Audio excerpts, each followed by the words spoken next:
Reviews are something that have existed for a long, long time now. Everyone wants to review everything, every movie that comes out, every game that comes out, every piece of media. Someone wants to have their opinion heard about that piece of media. And sometimes there are really, really good reviews. Others are not so good.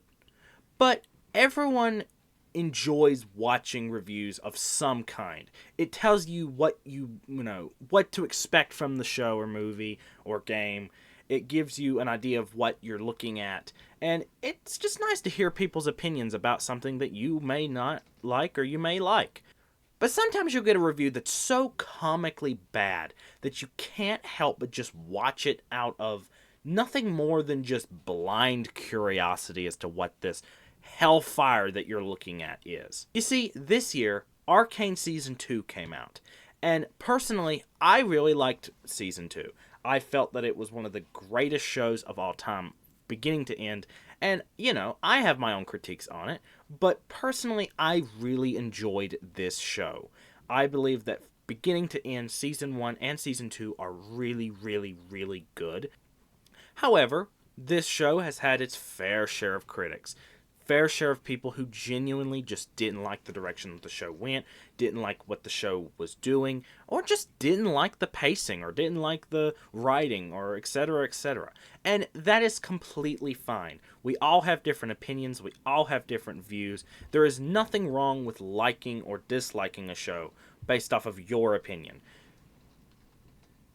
But when you create a review about something, you need to make sure your review is at least halfway competent. At least make it to where you're not incorrect in your review. Or at the very least, do not insult the intelligence of those who actually like the show or dislike the show.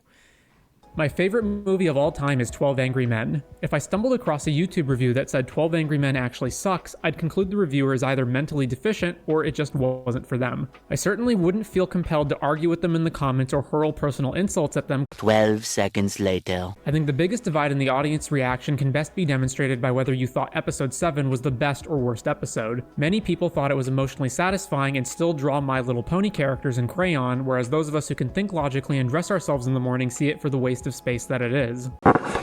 What? Bro, what are you talking about, man?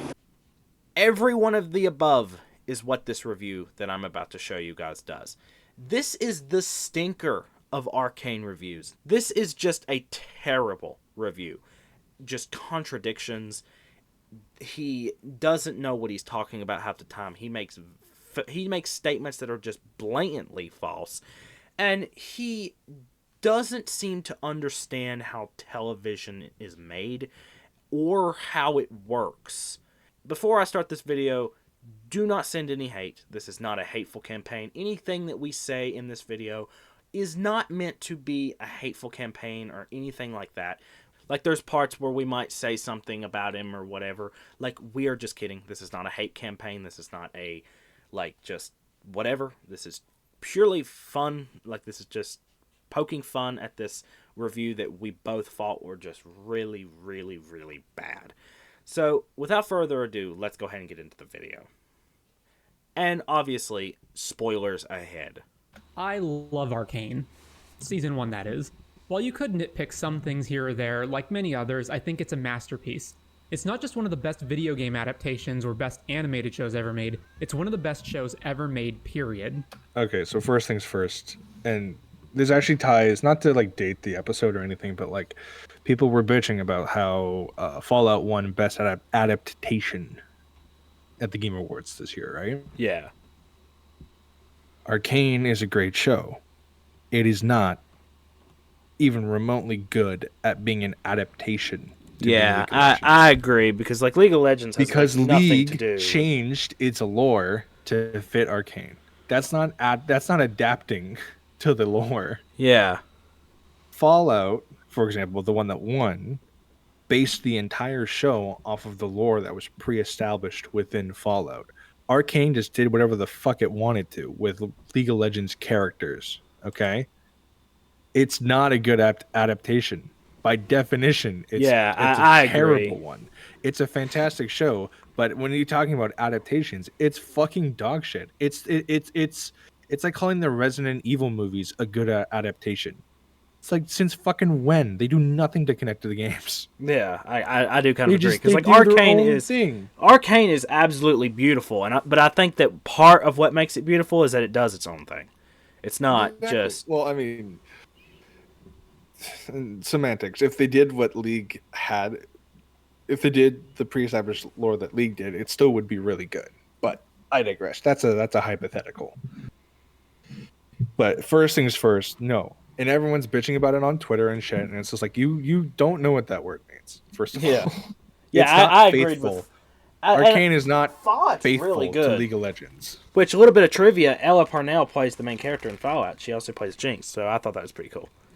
I did not know that, but it makes sense now. But damn, she's just banger after banger, huh? I freaking love Ella Parnell. She's actually really, really good. And she's clearly very passionate about what she does. But she's one of those actors, like, you can just tell in everything that they do and say, like, they like being there. Yeah, but I just wanted to get it out of the way because he said it, everyone's saying it. I'm like, that's not what that word means. But let's continue. Which is why it's so painful how disappointing season 2 is. Before diving into the reason. Okay, so before we go on, what did you think of season 2? Did you think it was superior on average to season 1? Okay. So here's my, like, whatever of season 2. Season 2 was absolutely incredible. Well, actually, so season 1 is perfect in every way, shape, or form. There is nothing that could have been differently. There's nothing that could be changed. It is 10 out of 10 all the way through perfection. Season 2 is not, but is better in my opinion. There are lower lows, there are problems, but it reaches higher highs. There are moments in Season 2 that I think surpass anything in Season 1. Again, I love Season 1. I genuinely, like, passionately loved Season 2. Like, I have never felt so much emotion for a TV show than I did with Season 2. It was incredible. But it also had a couple problems, while Season 2 did not. Or Season 1 did not, I mean. Are we going to go into spoilers? Yes. Should we go into spoilers? Yes, we will be going into spoilers. So, I'll put a spoiler warning later. Okay, as a League fan, I will say, I agree with you. Some of the highest highs, the shit with Jinx Vi and Warwick/Vander. I still don't know what Riot wants to call him. Because they added his Vander as a skin, but he's literally called Arcane Vander Warwick. Like, that doesn't help. They never call him Warwick in the show, is what got me. They don't, but Riot exclusively calls him Warwick in the game. And the one skin where it ties into Arcane, it's Arcane Vander Warwick. Like, that doesn't help. Yeah, that does not roll over the tongue. Can you just change his name to Vander at this fucking point? Like, Jesus Christ. But anyway, I digress. The shit with them was like peak. I've been waiting for that for fucking years. You know, that reunion. I wasn't expecting it to be so heartwarming right away, which was a pleasant surprise.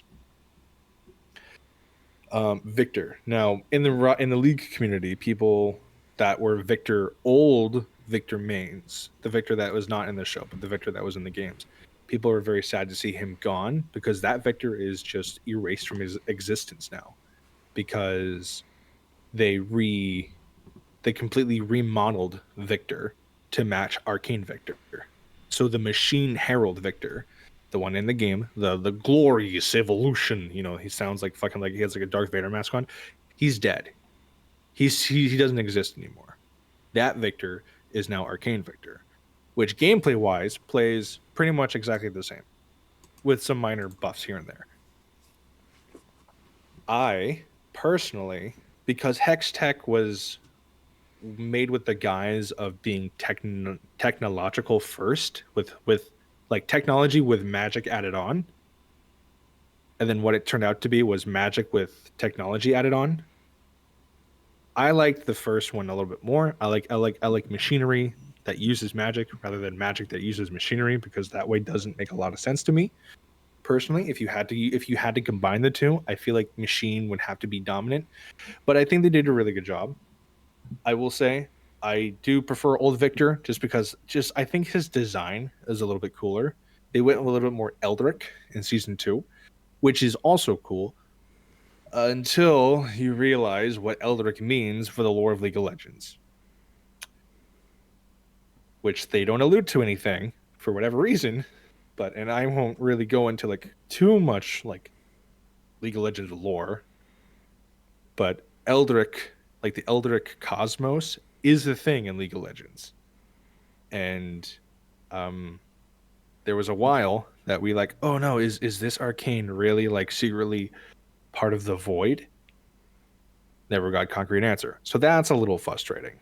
Yeah, I can get that because like I have literally no experience with the like the League of Legend. Honestly, like from an outsider looking in, League of Legend looks a little dumb to me. Like just like No, I get that. And if you pay doesn't attention really to the whatever. game only, which the game is the only thing that's non-canonical to League of Legends, which is Kind of crazy to me.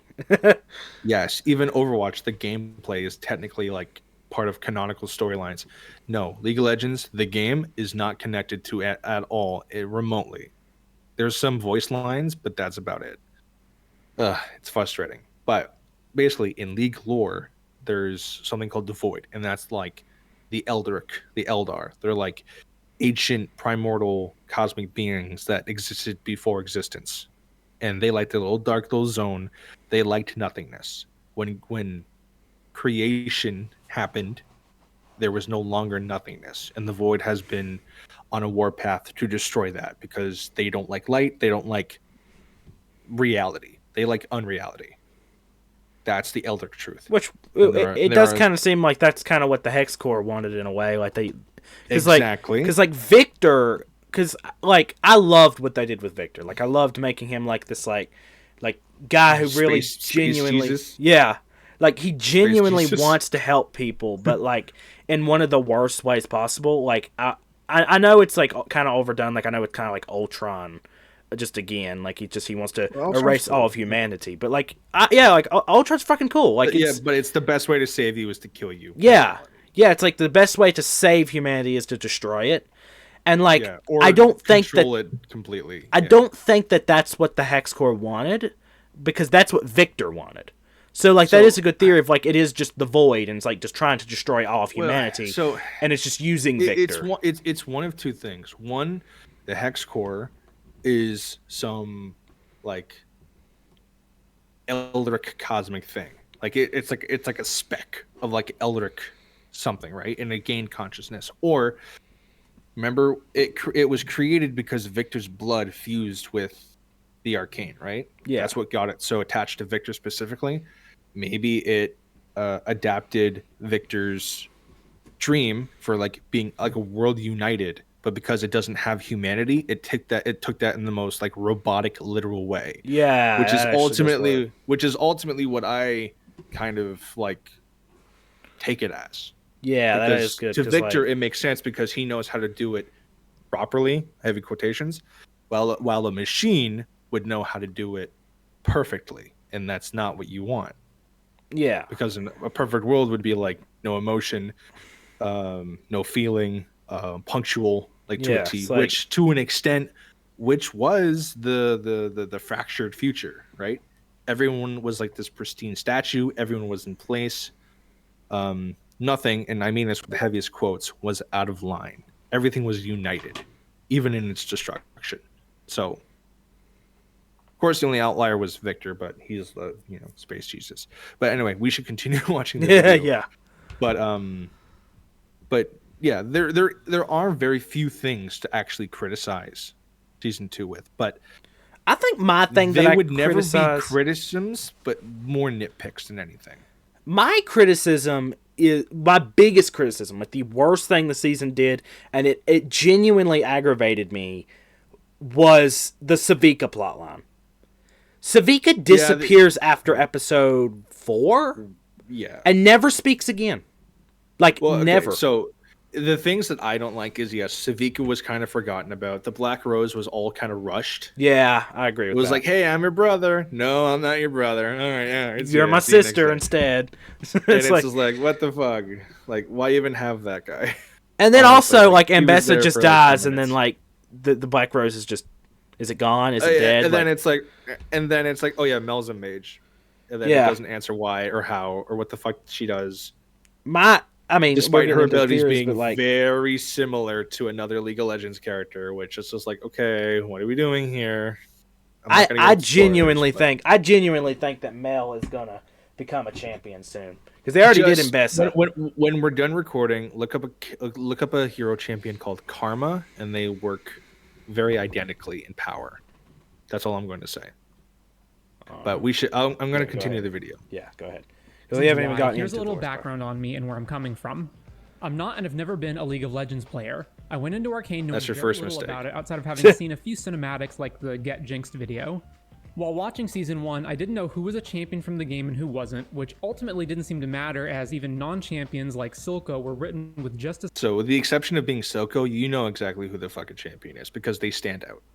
Vi doesn't Vi and Jinx look like no one else in the show. They stand out. Echo is the only Firelight that completely stands out because of his like face paint or whatever. The only one that kind of looks like everyone and it's intentional is Caitlyn. Because I don't know if you noticed this, but her design fluctuates the most to becoming like regular jobber, like one of us, to becoming her own independent character with her like redesigns throughout the entire show. Oh, I didn't notice that. Victor, Jace, they stand out. They don't look like anyone else. Heimerdinger doesn't look like anyone else. You know exactly who each character is. Not because of how much screen time they have, but because of how they look. Mel could also be used as an example of like maybe... I would have thought that Savika was going to be a champion, honestly. Like if everyone thought Savika was, but instead of Savika, they went with Mbessa. Savika really did kind of deserve to be a champion. Silco and Mel are the only...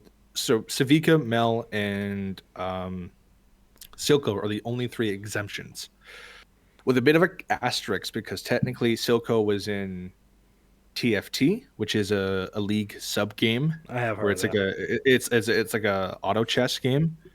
You could technically play Silco, or you can use Silco as a champion in that, but you cannot play as him in league. And Savika, everyone wanted Savika to be playable, but we got Mbessa instead. And then Mel. But Mel's entire character arc she was very bland until season 2, until the very end of season 2. I vehemently disagree, but we can continue with the video. But for the most part, you kind of knew who a champion was because of how different they are. From like you could point them out in a crowd. Jinx with her hair, Vi with her hair. Because if you notice, Vander, Milo, and Clagger, they're all like little color to them. For example, Caitlyn is like that too, but as the show goes on, she becomes more of her own identity. But basically, if they have color hair, then they're... For the most part, yeah. Even Mbessa, she doesn't have colored hair. She has gray hair. It still pops out. You know, it's not just a dull brown or a black. Caitlyn's hair is blue, but it goes from dark to bright as the show continues on. Especially how she becomes more independent or more filled by emotion, which is akin to Jinx. So, but that's how I interpret it. I am also biased, of course, because I know who characters are from the game. But if I'm taking a step back, it's pretty fucking obvious who the main cast is going to be just by looking at it. I will say, like, we can continue the video after I say this, but like, whenever I originally watched it, I genuinely did not know that it was a game. Like, I had never heard of League of Legends. I thought it was I thought it was an animated show. It's called Arcane, a League of Legends story, is it not? It's called League of Legends. It's called Arcane League of Legends. But okay, I didn't know. I didn't know. I didn't know that it was League of Legends. Like I've never heard of it. Okay, Devil's Advocate. At what point is that on you? Yeah, but like, I really love the show, regardless of the fact. I think the point is that you can like the show without being a fan.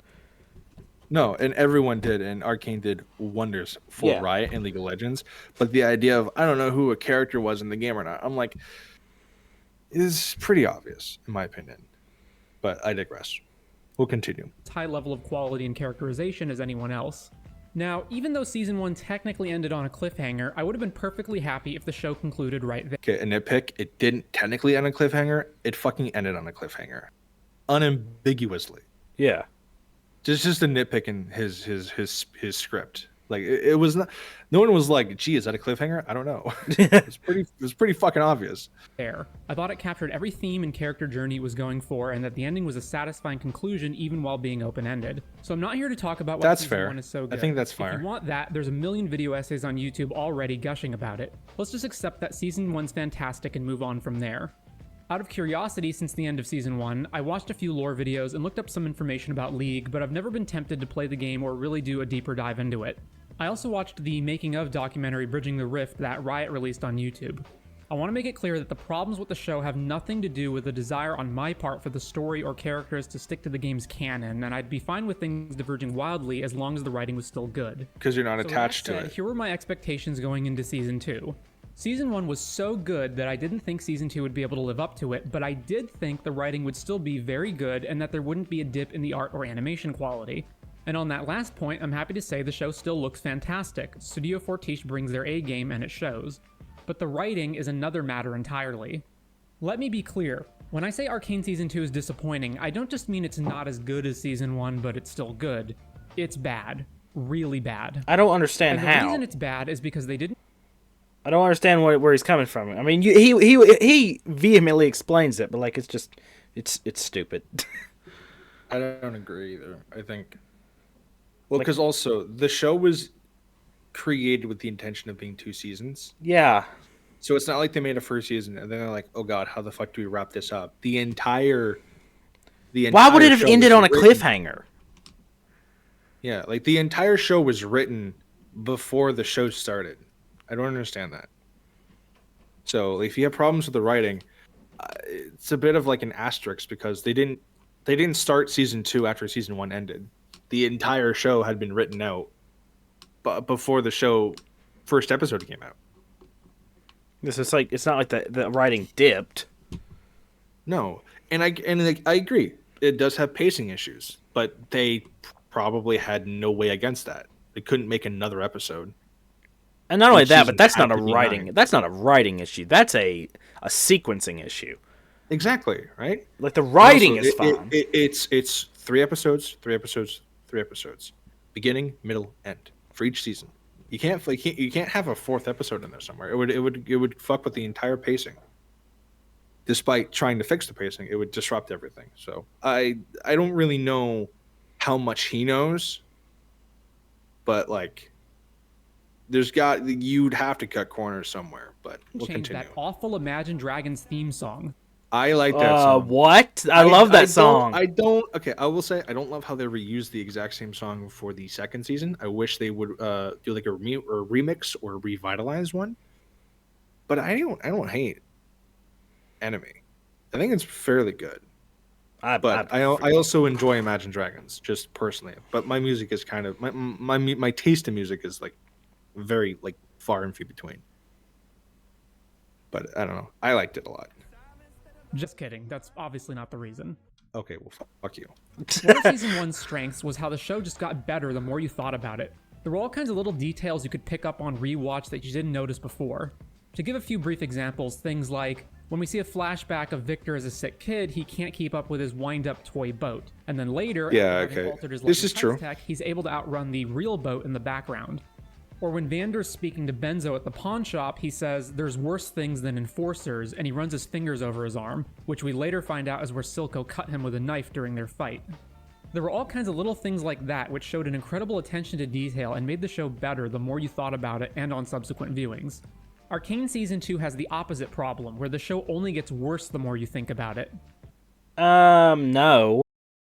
This isn't Gurren Lagann, where rules don't make sense halfway through the show. I don't know what the fuck he means by that. Yeah, and like It's confusing and it requires you to think. That I will agree with, but well, no, it gets way makes- worse. Because I mean, we'll get into how bad his points are, but like, if you don't understand it, that's a you problem. Yeah, that's show what I was does gonna say. The show does a fairly good job through showing, not telling, especially in the last half of the show, where you can just use like contextual clues to do it for you.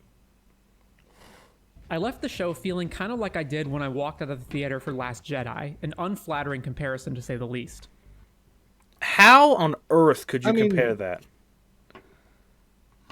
I mean, I'm not going to go into a tangent about the Star Wars movies, but disagree. At the end of Act 1, episodes 1 through 3 of Season 2, I thought, well, it's still good. If Season 1 was a 10 out of 10, then this season is like, a 7 out of 10. Not bad, still decent. But by the end of Act 2, and with more time to mull it over, my evaluation of the show has plummeted. Once you take off the rose-tinted Arcane glasses and let go of the goodwill Season 1 generated, Season 2 doesn't... Okay, can we just nip this in the bud? What was the time difference, like the time span between Season 1 and Season 2? It was like, 3 years. 4 years? 3 years? There's no goodwill. Season 1 was good, but it was 3 years. Everyone forgot what the fuck the show was at that point. Most people, including me, rewatched the first season because I didn't remember jack all what fucking happened.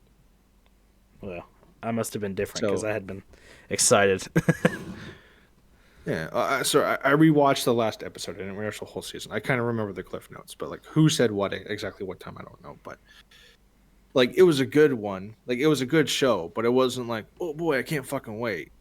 For 3 years, no, you get excited for like a month and then you forget about your excitement. And then when Season 2 was like, oh shit, Season 2 is like a month away, then you get excited again. Yeah, that's kind of how it was. That's how it works. It's not, you're not like, oh, I can't fucking wait for 3 years.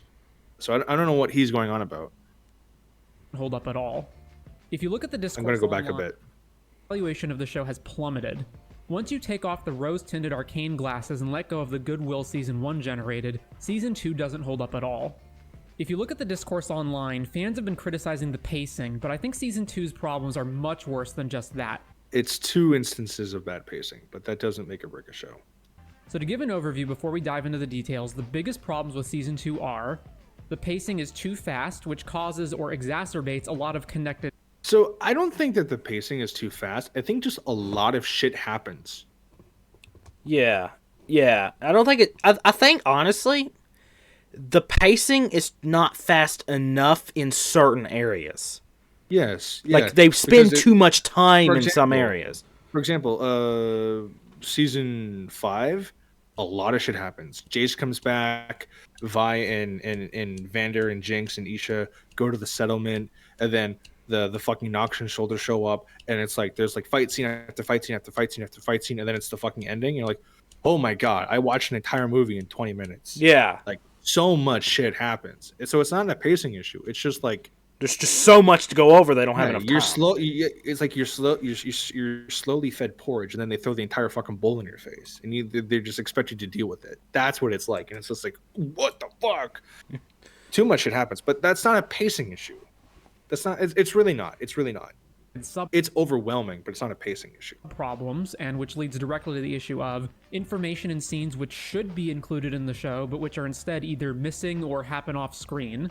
The characters do dumb things or act out of character. I'm not going to say anything about these because I want to hear his exact points here, because I don't agree, but I want to hear what he thinks are missing or out of character. Plot along. Oh, wait, because if he doesn't even know the pre-established character from the games, then how the fuck can he tell if it's out of character? Oh, just wait. No, it's not like whatever expectations you have, like, it has nothing to do with the games that his issues. His issues is stuff that the show tells you. Yeah, from what you've told me, he's acting in fairly bad faith, but I'm still treating it seriously as if he is in good faith as of now, because he hasn't said anything that's like sacrilegious right now. And finally, a lot of things are just flat out stupid or make no sense. A lot of the season feels rushed, with events being set up, resolved, and moved on from too quickly. It's kind of hard to describe if you haven't seen the show yourself, but a lot of the storylines feel like they could have been told over the course of an entire season, but instead they're resolved in 3 episodes. This also leads into another problem that many fans have criticized: the music video sequences. Now, Season 1 also had similar sequences, but the main difference is that they were in service to the story, whereas the ones in Season... Right, because when Caitlyn and Vi were the enforcers, that was not important. Yeah, and like whenever Caitlyn was mourning her mom... That wasn't important contextual clues. Caitlyn being water painted in a monochrome to represent her feelings, that wasn't important at all. Jinx going through and walking through the Undercity while all the chaos is in behind her in a slowed down, represent her how numb she is to everything now. That wasn't important at all. Although I will say, devil's advocate, I think the Jinx one is kind of obvious and maybe a little it's just like unnecessary, but like rules of three, Well, the right? Jinx one is probably my favorite one, so No, I'm a little it's biased. good. But in terms of storytelling, it's probably just like a no shit moment. Like no shit's Jinx is feeling this way. But So if also, you then you really could also wanted to be play devil's. nitpicky, You could also nitpick though that of course, Caitlyn is upset her mom is dead. but the only caveat there is that that's the beginning of the season. Yeah, So you'd want to start in with like a grand opening. Like shit's changed. This is not the same world anymore. Caitlyn's world has completely changed, while Jinx is kind of just like back to rock bottom. It's the only way I like. But anyway, I digress. But that's like a nitpick that I don't even share. I'm just trying to, you know, put in a reason where there is none. Season 2 feel like self-indulgent wastes of time, like the creators were trying to show off. And almost every episode in Act 1 and 2 of Season 2 has one of these sequences either right before or after the end. like you're showing us the evidence of how important they are. Though I don't know if the Vi one was like even considered because the Vi one was like what 30 seconds in my Yeah. opinion. Like Vi one was like it's over and fast. It's just like a where are they now moment. so was Paint the Town Blue though. It was Yeah. pretty quick. Yeah, like I don't know if I would consider that a music video. It's just like a stylized intermission. Intro, which makes a lot of the episodes feel samey. Amazingly, some of these sequences are They're all different art styles though. How are they the same?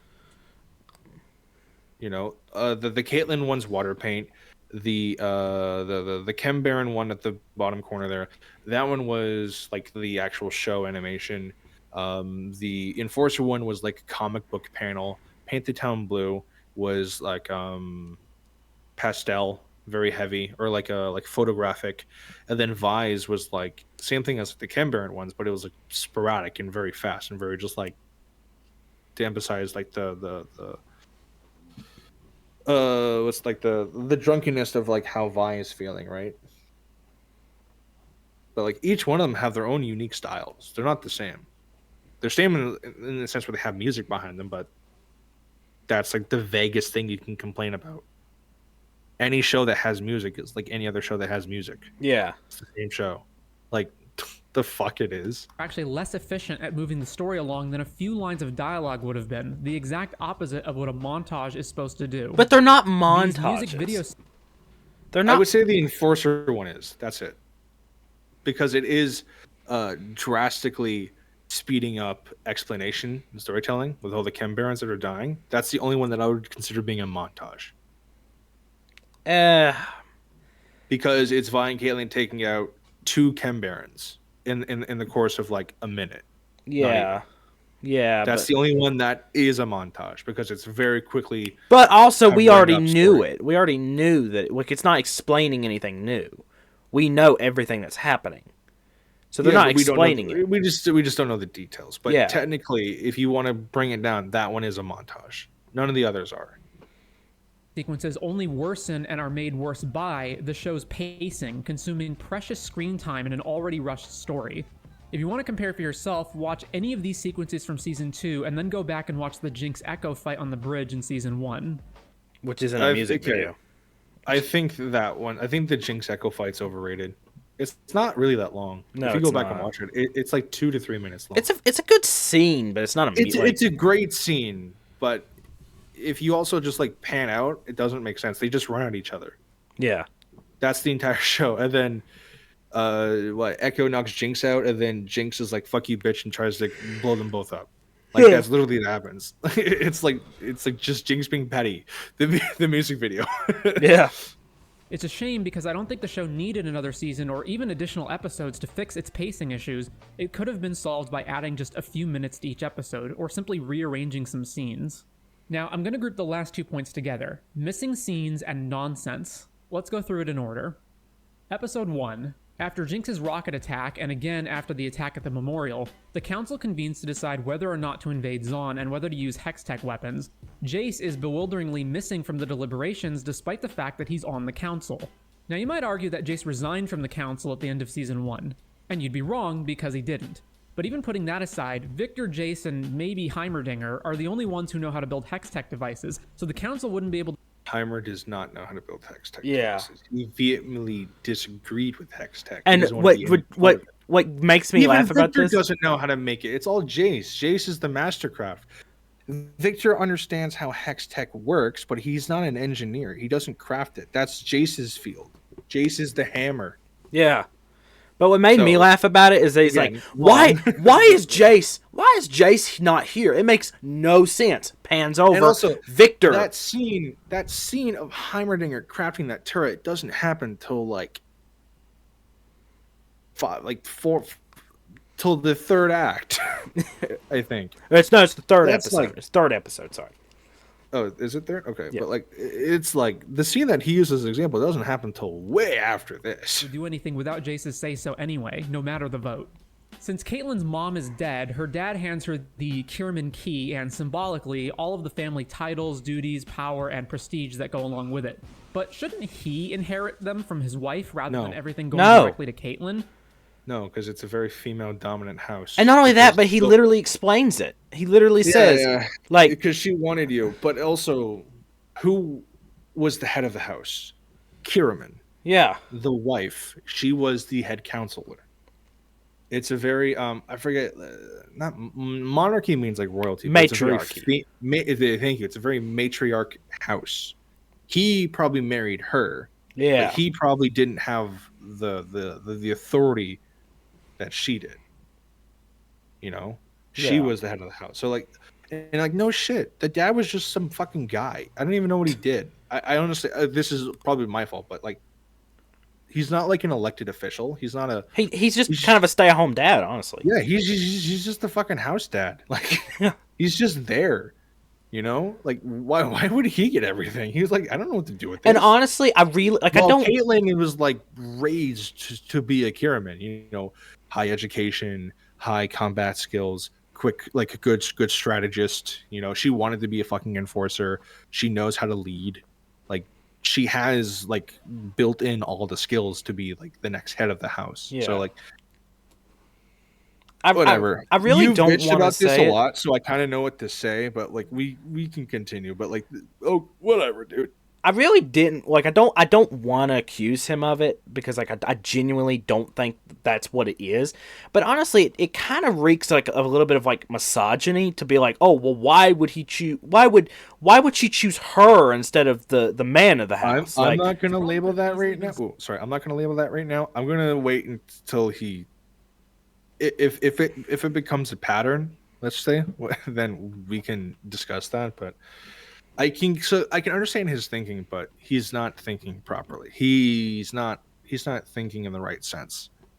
You know, it's a female dominant house. It wouldn't make sense for him to have the power. It's like when a prince marries a queen dies. The prince is still a prince. He doesn't become a king. That's how it works.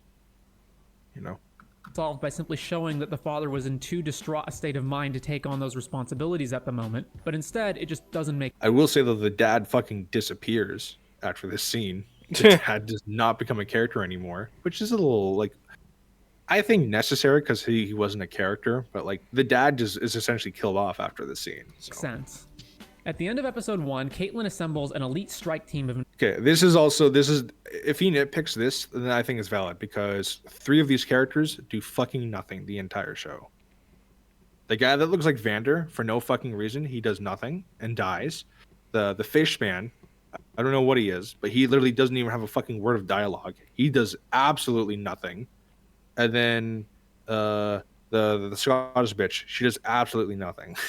They do nothing. They're not characters. I don't know why they did this. So my theory is it is so okay, for instance, the Vander looking guy. I'm not really sure why they clearly did the thing with the comparison. It's not just me, right? He looks like Vander, and they even hint at it. They even hint at it being Vander. I don't know why they did that. But his name is Loris. Yeah, Loris.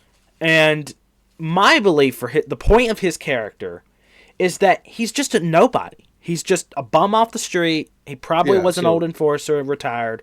Yeah, and he joins up with the main characters to try to be a main character. He never really does.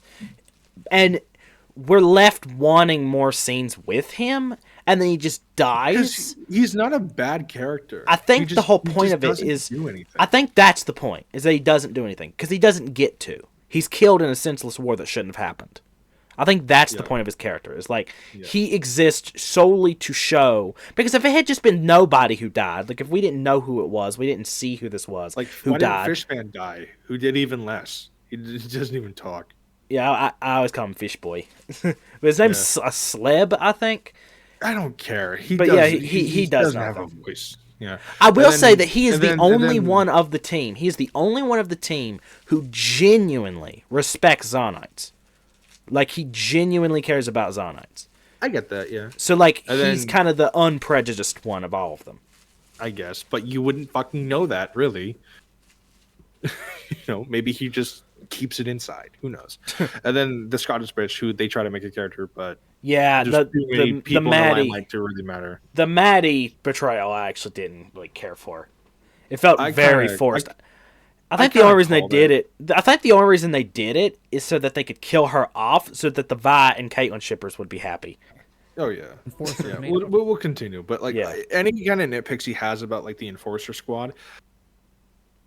Depending on what he says, I might agree with him, because I do think this whole thing was just like, this needed a little bit more time in the oven. For Vi, and this is another one of the okay, they have a little bit of a pacing issue, because I don't care about more than half of these characters. 3 other newly introduced crew members.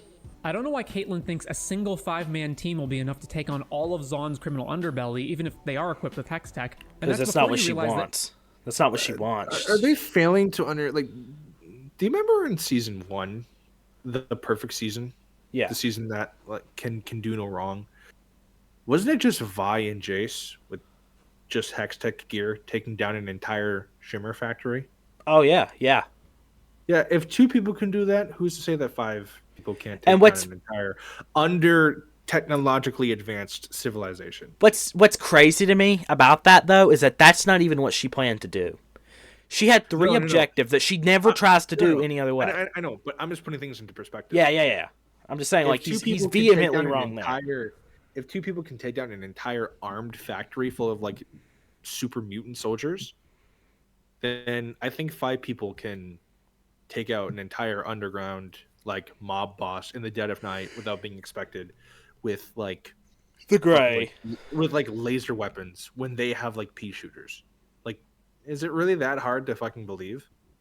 Only Caitlyn and Vi have Hex Tech weapons, and the other 3 have a gun that launches smoke bombs, a shield, and a police baton. The baton I agree with, but the other 2 are just like they're meant to subterfuge, right? I don't know. I mean, I'm just like Hex Tech is like strong, like yeah. Like Vi can go toe to toe with one of those big fucking mutants, which could probably like flatten me, like. And like kill me instantly. Then there's the fact we barely know these people. There's Maddie, who we just met this episode, and then there's 2 people we don't even know the names of. The second is a drunken hobo who's apparently an enforcer who barely has 5 lines of dialogue. It's a theory that he was an ex-enforcer. Actually has so little dialogue that I can play all of his lines for you right now. Hey, watch it. Not my first. You all right? You lose someone in the attack? I like peanuts. And I like penis too, but I agree with that. Green dude who's had 0 lines of dialogue. What makes them suitable for this supposedly elite team over all the other enforcers? The introduction of these characters here will become even more baffling after what happens later in episode 3. Episode 2. After having almost died, Victor emerges from the Hex Tech cocoon healed and has a conversation with Jace before abruptly leaving without much discussion. Both he and Jace should probably have about 1 million questions for each other. Questions like, what exactly is Victor now? What are the properties of his new Hex Tech body? Victor should want to know what happened after the rocket attack, and he should be interested in curbing the militaristic... Why would Victor give a fuck about the council? He's not part of it at all. Yeah. And not only that, Victor just wants to do his thing, man. He doesn't care. He actively stays out of the politics. That's Jace's thing. What's funny though is that he wants them to spend more time wasting time derailing. Derailing from things we already know the answers to. We already know what happened to the council. We don't yet know what Victor is or what the properties of his hex tech body is, so we don't need to know that now. We find that out later. Like, Yeah. what? And also, do you think fucking Victor knows what he is? Yeah. Like he in stumbles reality, out and he's says, "What am I?" He literally says, "What am I?" And also, I don't think they have fucking time while they do blood samples, you know? Yeah, he just runs off. Yeah. And I think the point is, like, no one, like, you're not supposed to know what he is, which kind of builds into, I don't know, fucking mystery and suspense to keep you watching the show rather than giving you all the answers at the beginning of the fucking season. Like, I wouldn't want to know a full explanation of what he is right now. Imagine how boring it would be to have a character Oh. just go on and on and on and on and on about things that we, as the audience, have already witnessed. No one likes expedition dumps, especially if you already know the expedition. Yeah. Decisions that are being made by Piltover's council towards Zahn. Perhaps he'd want to sabotage Jace's new Hextech weapons or try to change his mind about making them. Heck, for all either of them... How would he sabotage? He doesn't know how to build anything. Not only that, but he doesn't even know. Exactly. knows Victor will die in a bit if he doesn't return to that Hextech slab, or maybe his new Hextech body might be dangerous for other people to be around, like maybe it's radioactive or something. There is nothing to indicate that that would be. They're touching right now. They're touching right now. But like, also, Hex anything has never been harmful to be around. Harmful to be caught in its explosions, but that's a fucking explosion. Is Victor exploding? No, then he's probably safe to be around. Nope. Instead, they have an incredibly rushed disagreement, don't make obvious inquiries into each other. Then Victor picks up a random book on the table and fucks off with barely a protest from Jace. This is character assassination, and we'll be seeing a lot more of it. You do not know the meaning of that word. Yeah, no. That right there was the turning point of like, I have to talk about this video. It's not assassination if he's a different character, though. He's not the same character. He's not evolved. The same Victor. Pun intended. He evolved. Yeah, quite literally. Like, the old Victor is dead. Like, he is not, literally, he is not the same person. He is in mind, but not in anything else. Not in body, not in spirit. Victor also presumably walks past numerous patrolmen and other people in the building, as well as random passersby in the streets before getting to Zahn, and no one stops him or takes note of his appearance at all. That's a nitpick. Victor's every single show does that. It is a nitpick, yeah. Every single show has this issue, like we don't know what happens off screen. For all we know, they could teleport to their destination. That's a stupid nitpick. That is a dumb nitpick. What amounts to an undercity crack den seems to have been decided without any real purpose or plan, as he's effectively led there by a ghost.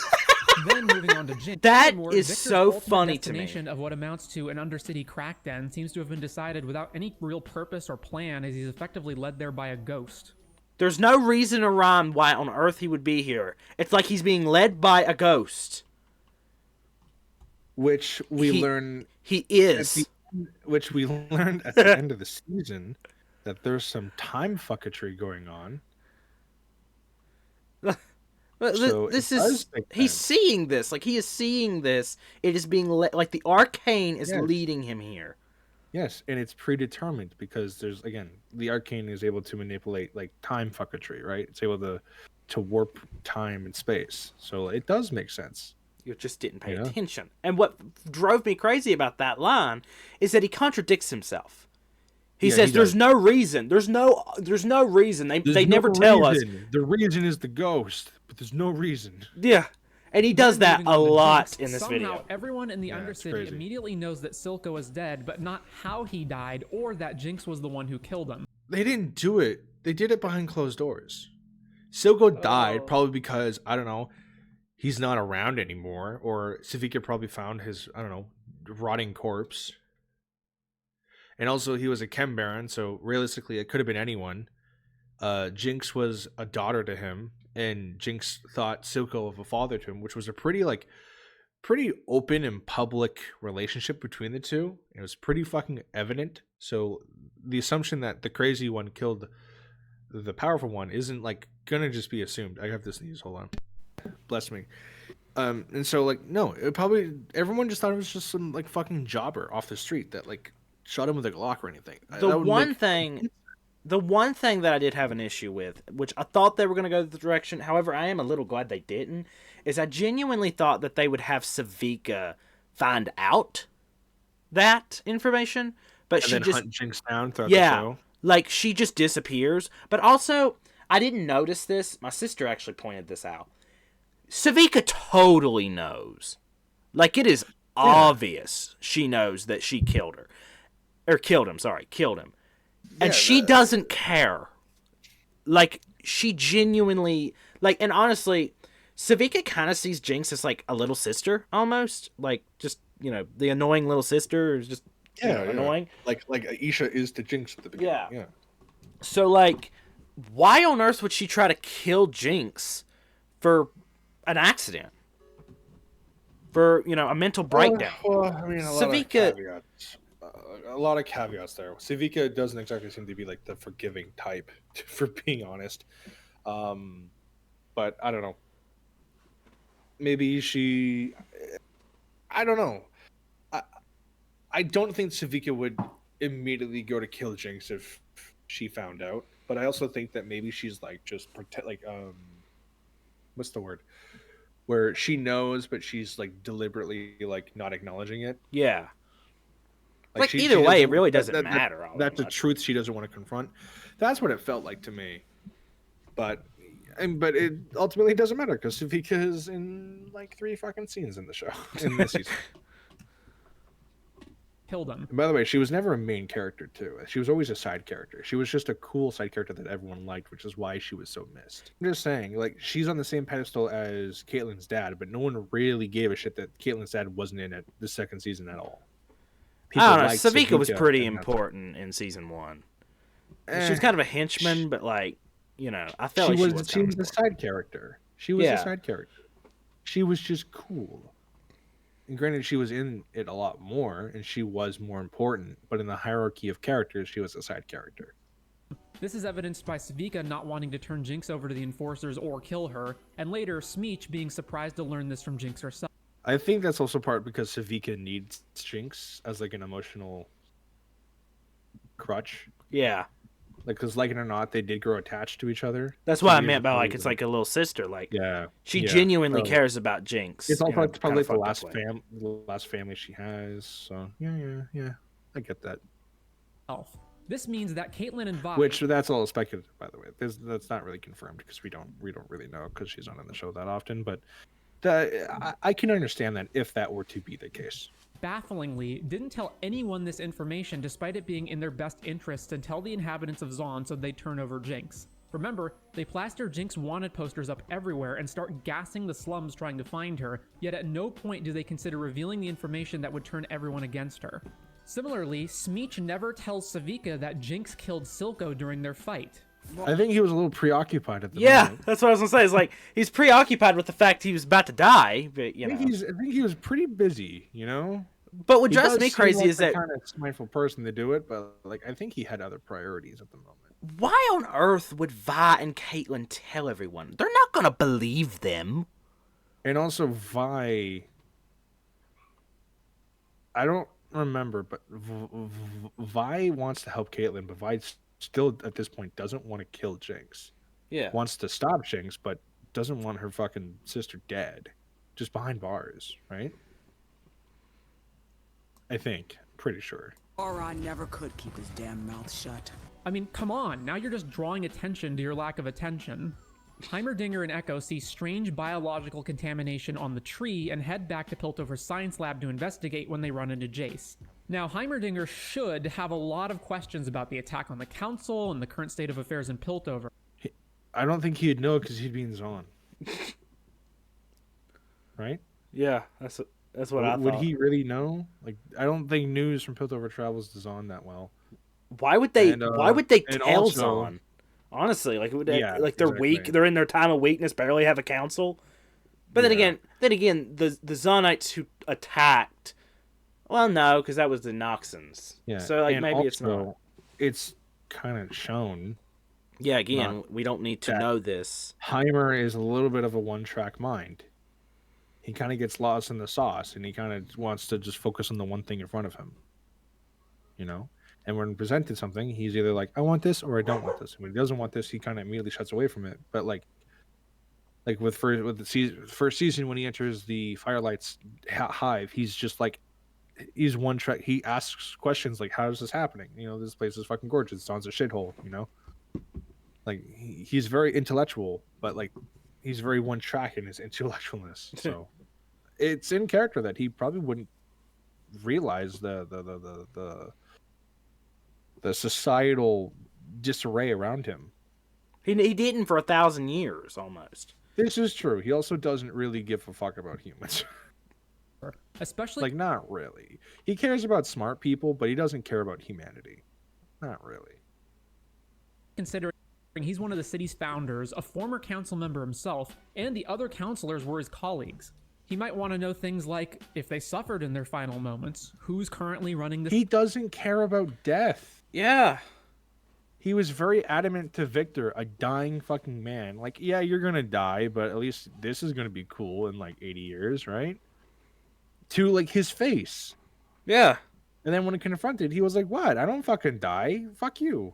And he like he does his own thing. Like he doesn't give a fuck about like when I said that Heimer doesn't care about humans, I meant like he doesn't care about their mortality. Yeah, yeah. He doesn't understand the concept of a finite time, like a finite lifespan. And not that he doesn't care about the emotions and feelings of them, but like fundamentally, like as like mortality, he just either doesn't care or like doesn't understand. City and so on. There might also be some resentment or unresolved tension with Jace since he's the one who voted Heimerdinger off the council. None of that is said. Instead, Heimerdinger's been turned into the comic relief who says, "Oh, ball sockets." Ball sockets. More character assassination as Heimer... If you think that's character assassination, you should not play League. Heimerdinger is a joke character in League. He's a joke character in the show. The only reason he exists is to be the old guy that you can point and laugh at, so that Hextech... He's the goofy granddad, a goofy granddad archetype. Yeah, exactly. Like he's literally just a goofier version of Yoda. You point and laugh, and then you're like, "Oh, the new guy's so much better." When Jace isn't. That's the point. Jace really isn't that much better. No, but if you think that ball sockets, like he did it in the first season. He did it in the first season.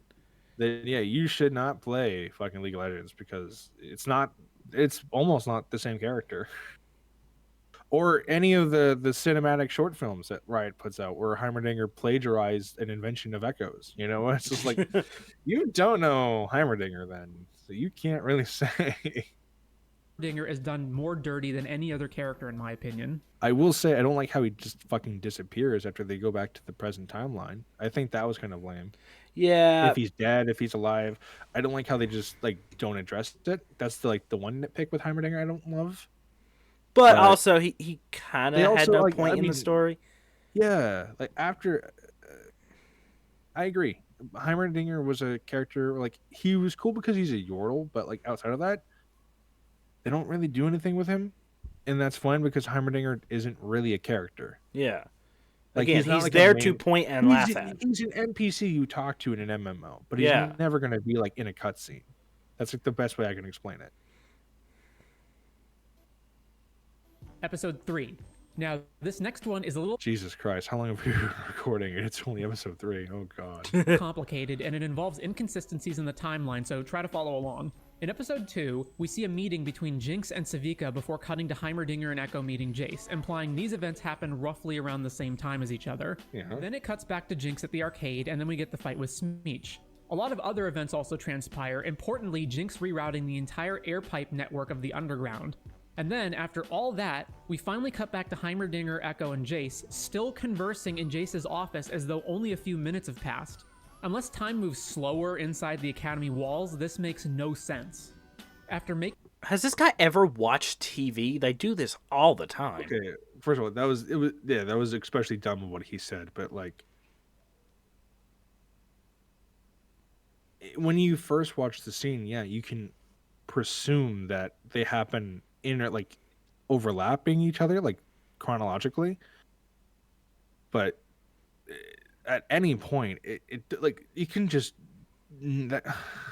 Just use your brain. It's so dumb. I can't even explain how it's dumb. Like, yeah, it's like how like have you ever watched television before?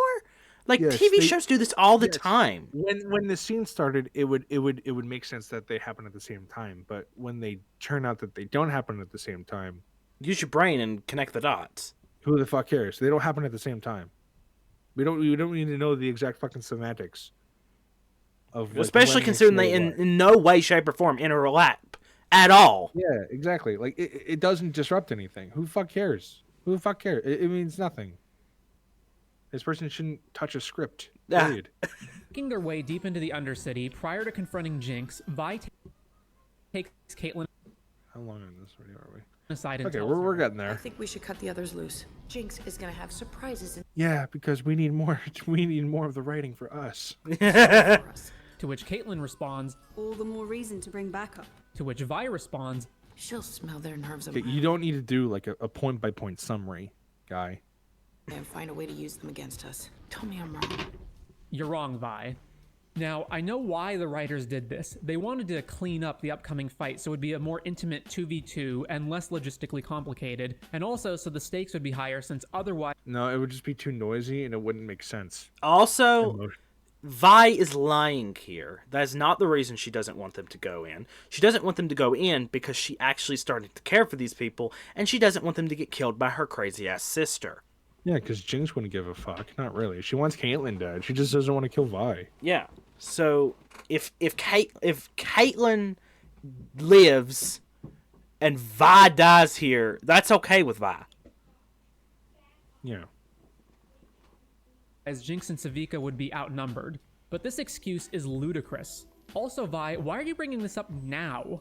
A better option would have been if one of them was injured and the other two had to escort them back to Piltover, or maybe they got caught up fighting some henchmen while protecting Caitlyn and Vi as those two went ahead to confront Jinx. In fact, rewatching the episode, That's a nitpick. It's just throw a dart at the board. Whatever it lands on, that's the excuse. Just keep watching. It's still no matter what, it's an excuse. the shield guy actually does get injured by one of Jinx's booby traps and they have to escort a prisoner, Wait. either of which could have been a valid excuse. But the bigger problem is why in Then just insert that excuse.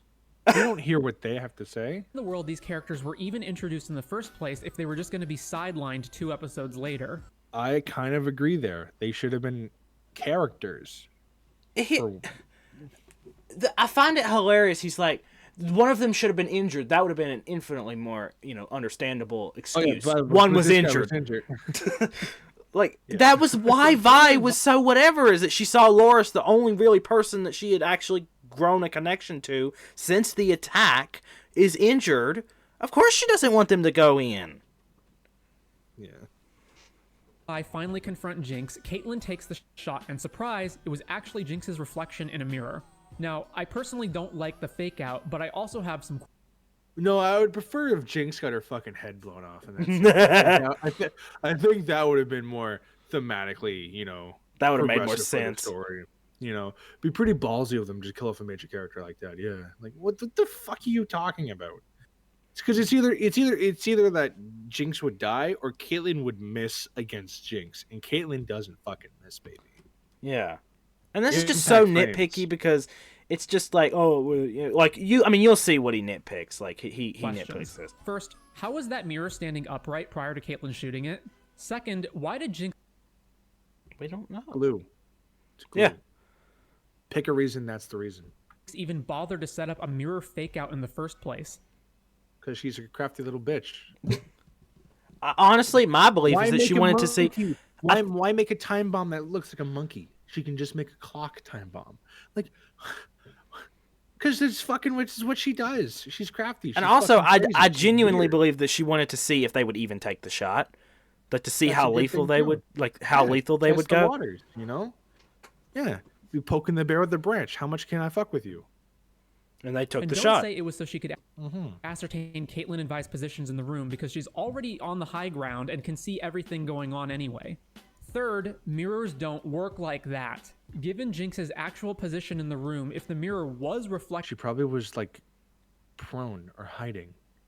Yeah, she has shimmer speed. She probably climbed up there. Yeah, she can go faster than your eye can track.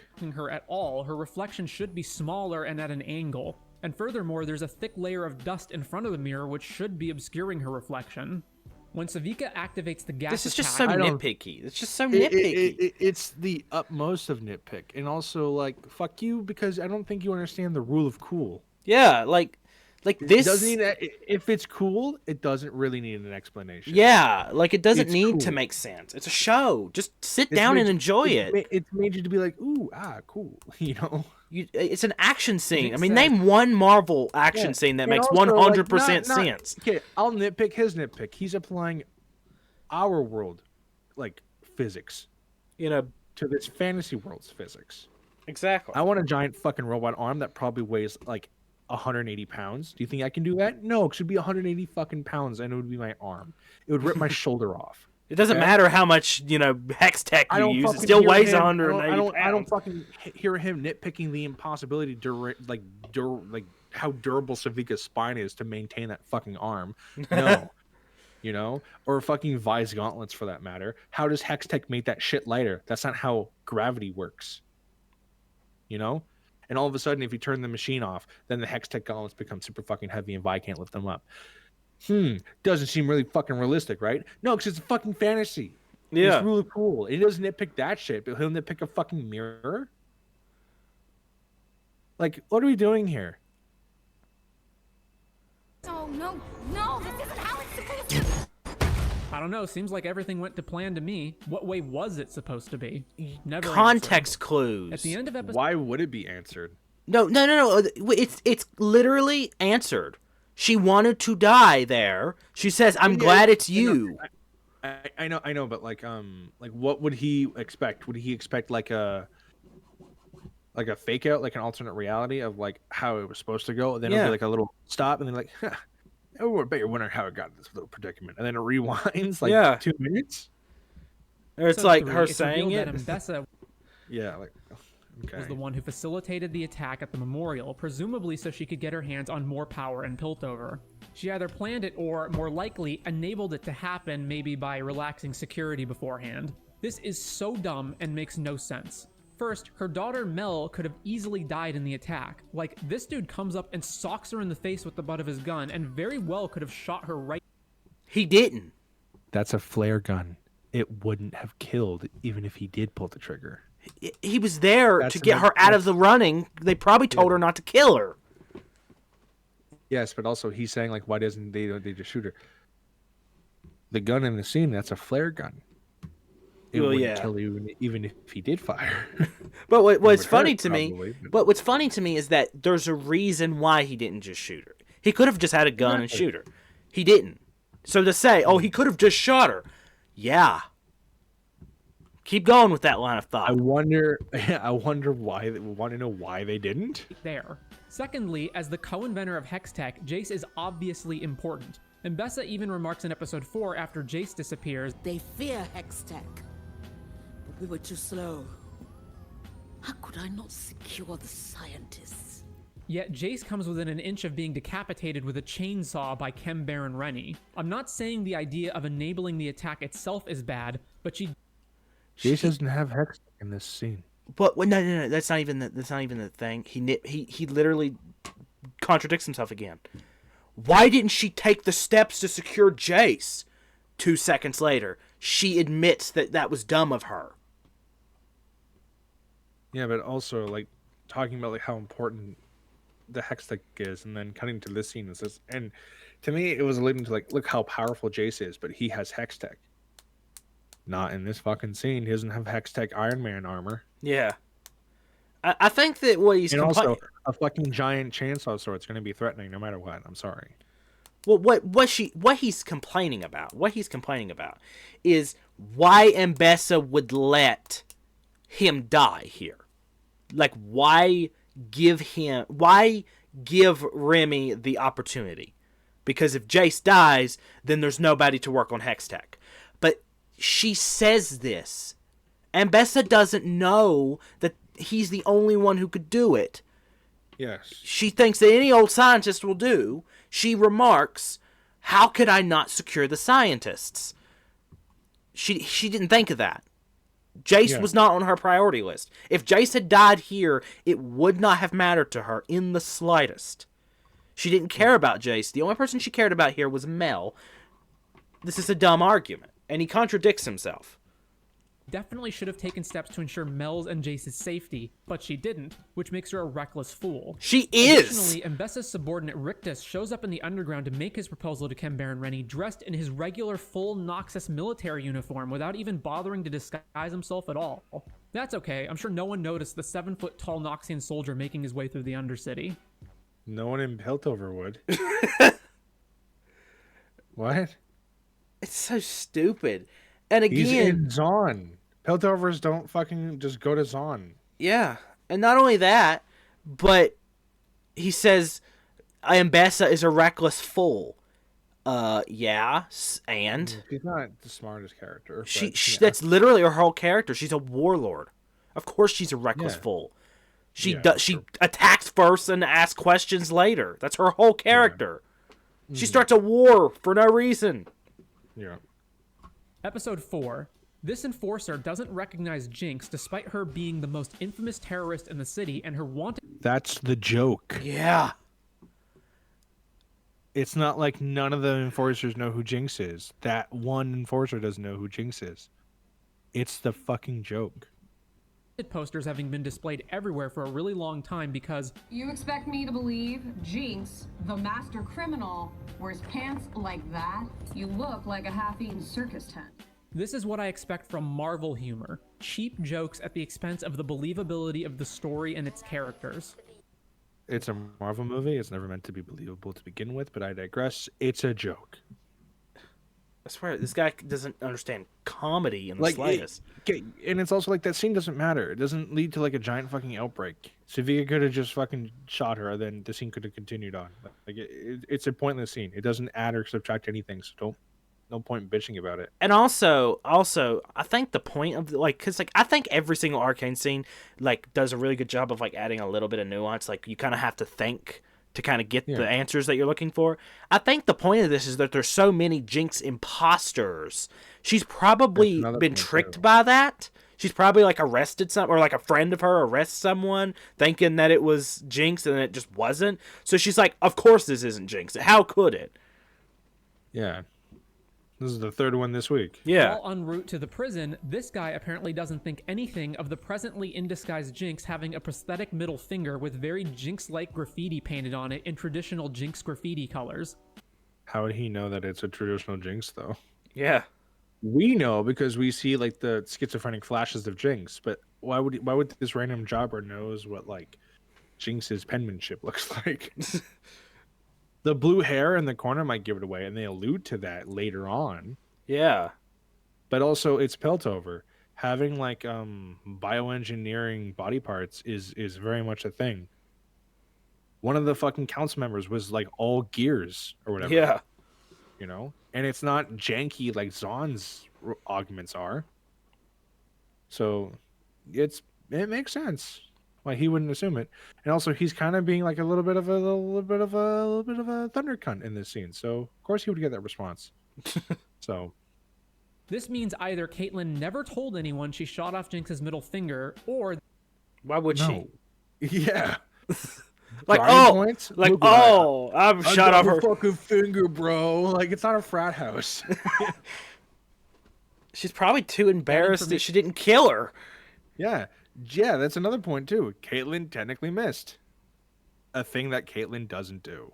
Didn't disseminate its way down to the lower ranking enforcers, or this guy is just a moron. He is a moron. Well, I mean, all are correct. Yeah, all of those are right. All of it is correct.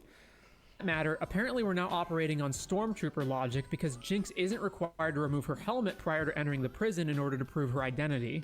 What? And then this next one. What? Enforcer I'm not gonna entertain that in the show. Can you guess? I'm not gonna entertain that. It's Warwick being revealed as Vander. I even said to myself, everyone. Hold on. And then this next one. This is the one I consider to be the dumbest thing in the show. Can you guess? It's Warwick being revealed as Vander. This guy is an idiot. Yeah. Everyone and their fucking mother called this shit. Even I, who knew nothing about League, knew who Warwick was, like after I had found out what League was, and knew that he was going to be Vander if Warwick was in the show. Yes, this was teased in the 3rd episode of season 1. It was teased in the first scene with Vander. They call him the Hound of the Undercity. The Hound of the Undercity. Also, if you know your League trivia, when Vander goes into his shimmer form, he howls, and that howl is Warwick's howl. Also, the music in that scene is Warwick's theme. Oh, just God. remixed.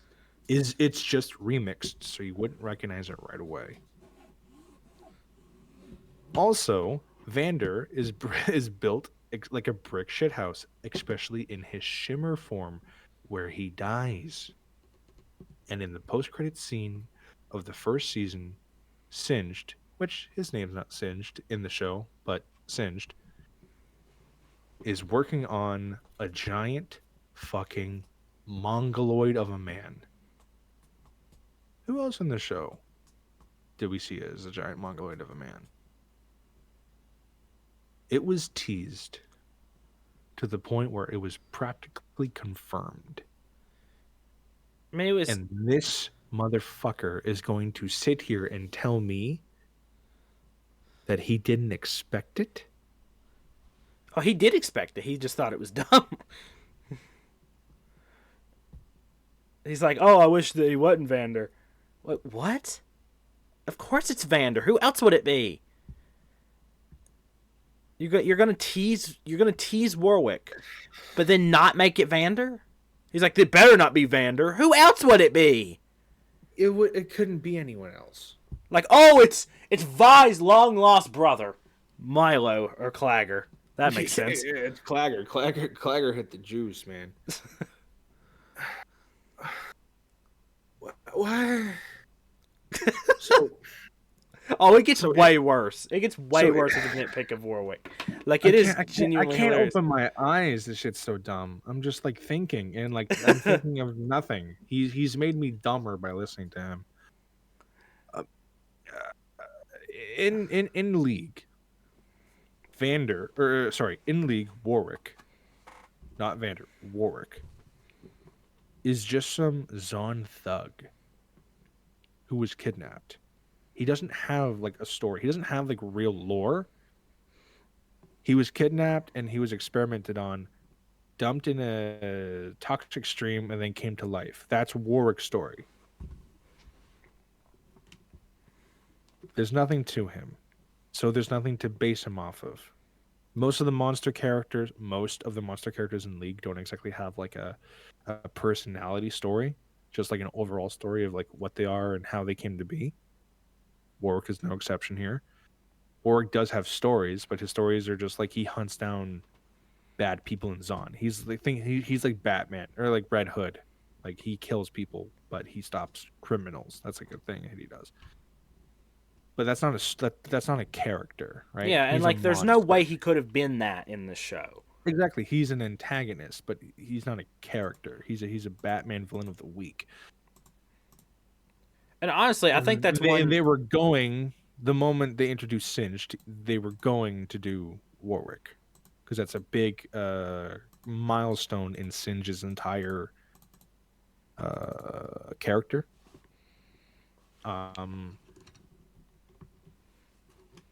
I need to hear what he has to fucking say. Does he say who he thinks it should have been? Oh, I don't think so. Maybe he does. I've kind of mentally blocked it out because it's so dumb. Okay. I need to hear this because there is no justification for this. There's no excuse in this shit. And here's the thing. He explains why he thinks these are the reasons. Like he's going to explain the reasons why he thinks it's dumb, and it will give you an aneurysm the reasons he thinks it's dumb. Okay. I even said to myself out loud while watching the episode, "Oh, please don't turn out to be Vander." then you're an idiot. It was no shit. It was gonna. Now, I do like that the monster teased throughout Act 1 turned out to be something more than just a monster that would facilitate action scenes set to heavy metal music. And I also think I know why the writers decided to go in this direction, because I also can't think of a good reason why Vi and Jinx would reconcile after trying to kill each other in episode 3. However, this is still really dumb. It makes no sense that Vander would still be alive in any form after what we saw in season 1. Not like that Shimmer has medicinal powers Yeah. and can bring people back to life. And that Singe's entire goal is to bring his daughter back to life, who is dead. Like, she is not breathing. I mean, She is I took dead. her. Okay, I took it as she's like comatose, but that's no, she's dead. She's a corpse. Yeah. All right. Okay. Fair enough.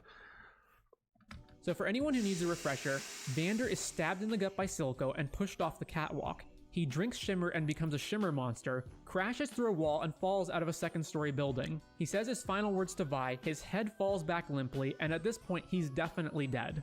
Now the whole point of killing Vander was to get the de facto leader of the Undercity out of the way so that Silco could take over. Silco also wanted to do it in a way where he wouldn't be clearly implicated in Vander's death, which is why he says, "Have you heard the rumor? Vander the coward fled town with his children, and they were never seen again." So obviously, they plan to disappear Vander's body. And remember also that this is Probably by giving it to Singed. the fire that burns Singed. So, with Vander dead and Silco and his men right there, ready to dispose of the body, how the fuck did Singed get his hands on it? For that matter, why would Singed even want it in the first place? Did they explain it? Why? You're asking the opposite question. Why wouldn't he want Vander? He's a freaking beast. He survived, first of all. He has his consciousness still, first of all. The other guy in season 1 that drank Shimmer just became like a mindless beast. Vander has Vander still in him. The plan was never to do experiments on Vander after the fact.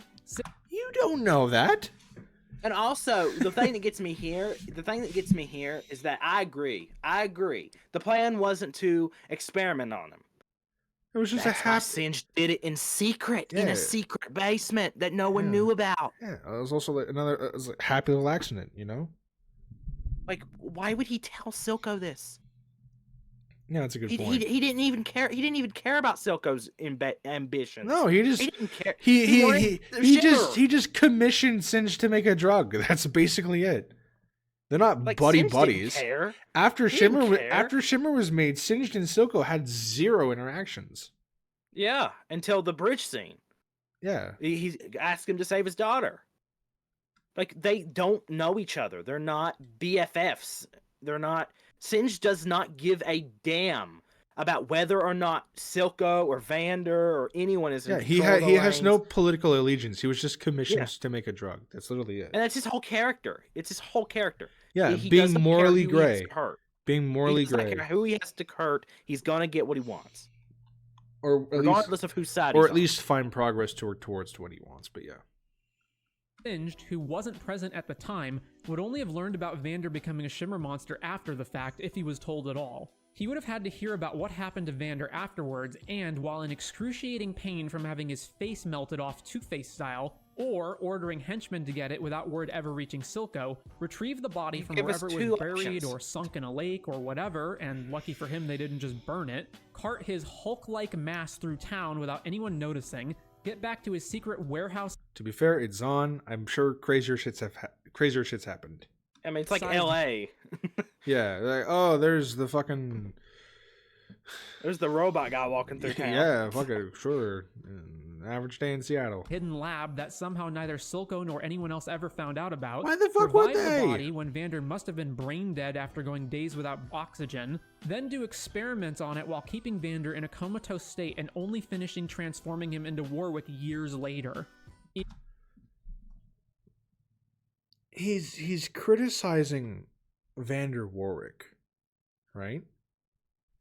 If they did this with anyone else, it would still be the same story, though, of Singe somehow getting a fucking body, keeping it alive for God knows how long, and fucking with it until it works.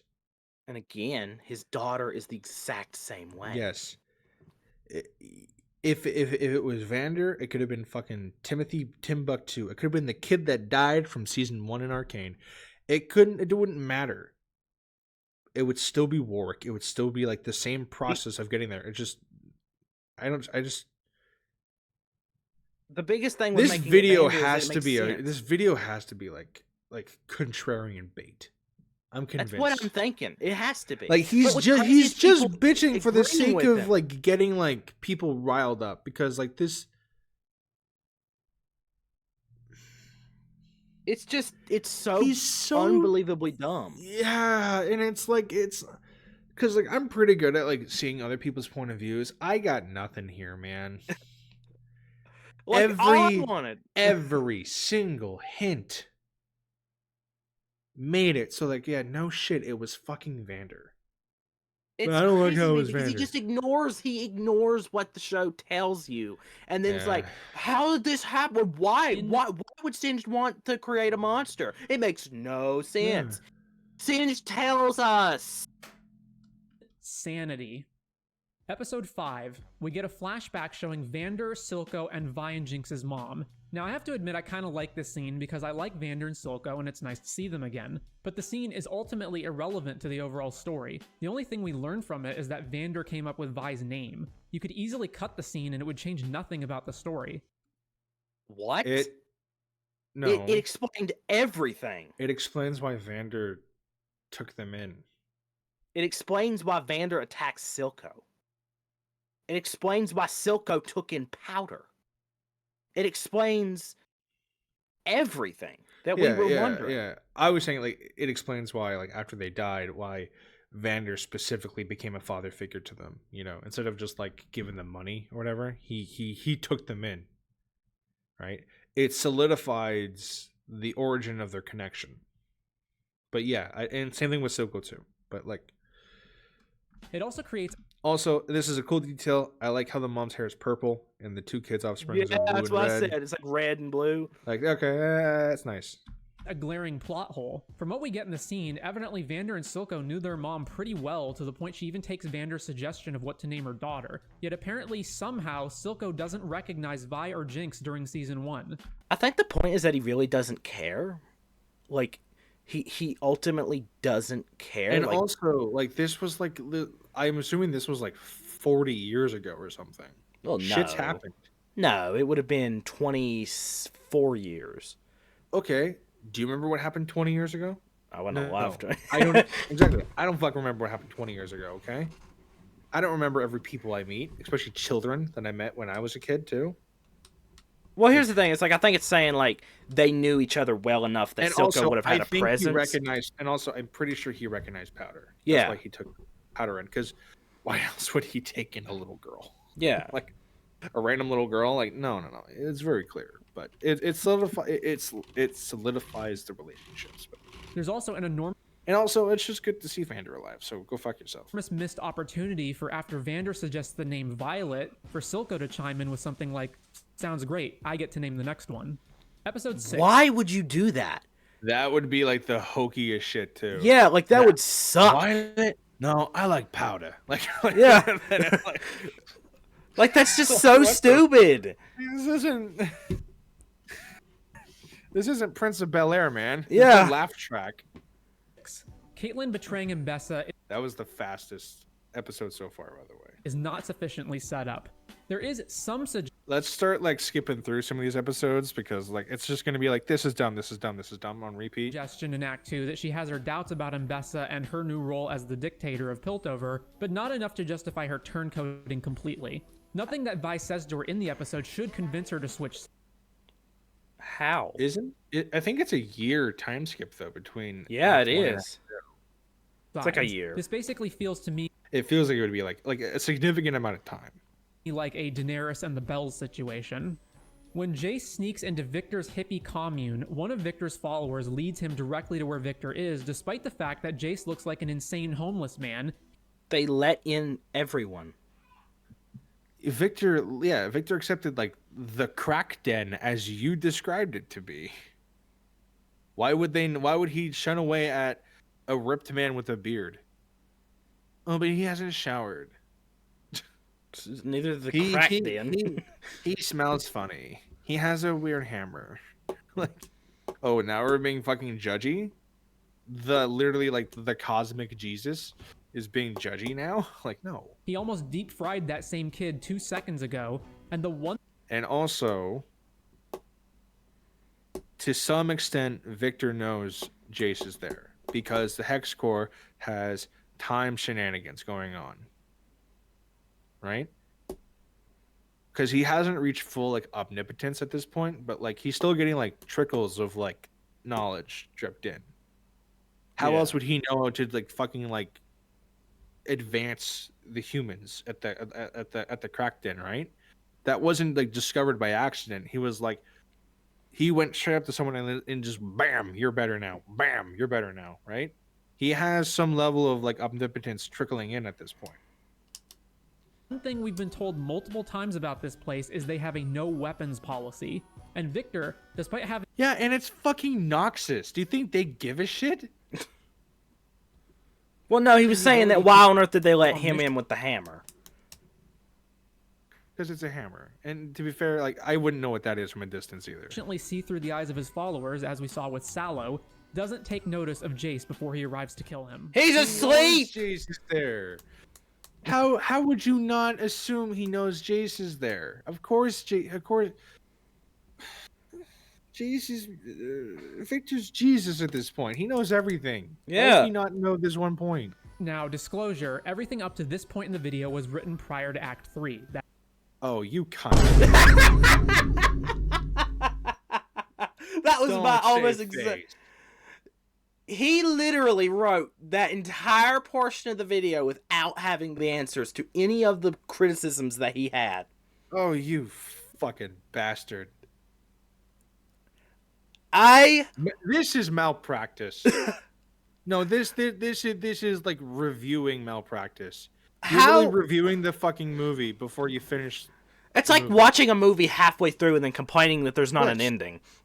Yes, that is. I deem that malpractice in his professional field. And also, just to whatever I looked through this guy's channel. He has like a second channel, so I have no idea. But I've looked at this guy's channel. There's really not much reviews on here, so I'm assuming this is one of the first times he actually really tried with this. I get that he wanted to get it out and done, but that's a fail. Yeah, that is episodes 7 through 9. That's a fail.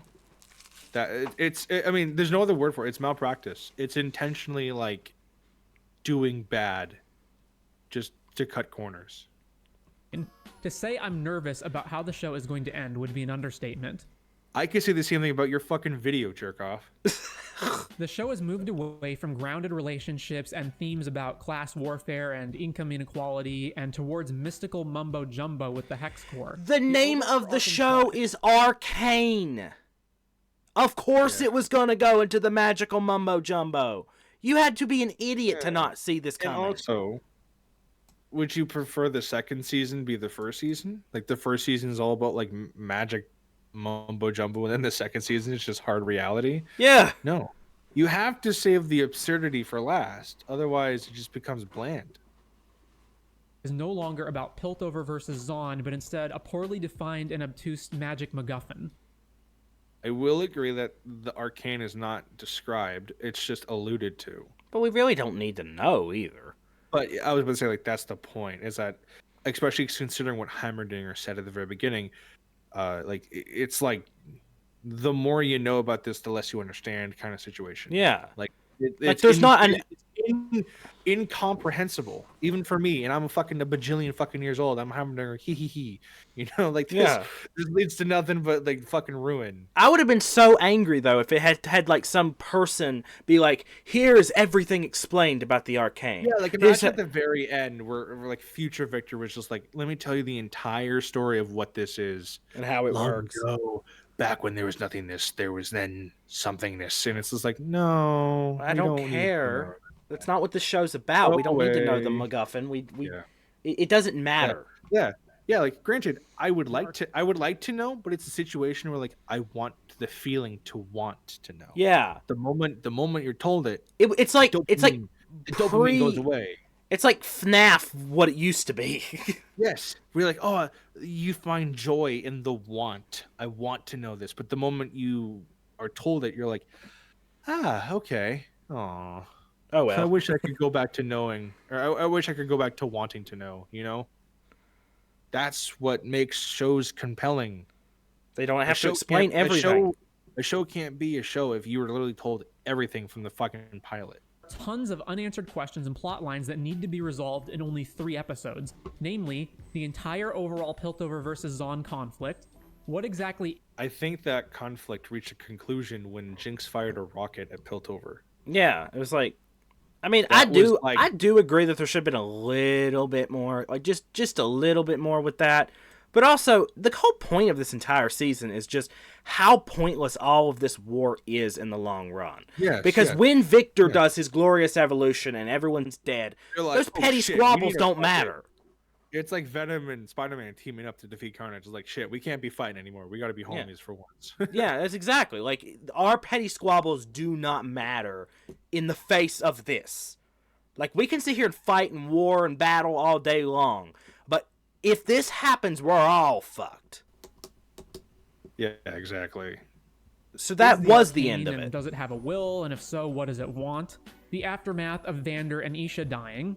The aftermath of Victor dying / Well, okay, Vander dying asterisks, but yeah. His resurrection, because I don't believe for 1 second he's actually going to stay dead. Of course he's not going to stay dead. Yeah.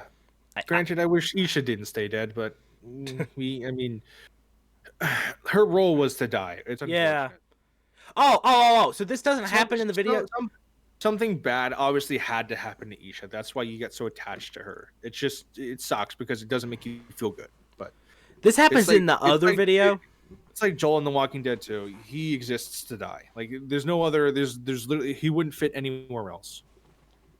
This happens in the other video, but we're probably not. We're actually definitely not gonna have time to do that for another time. Yeah, that's another time.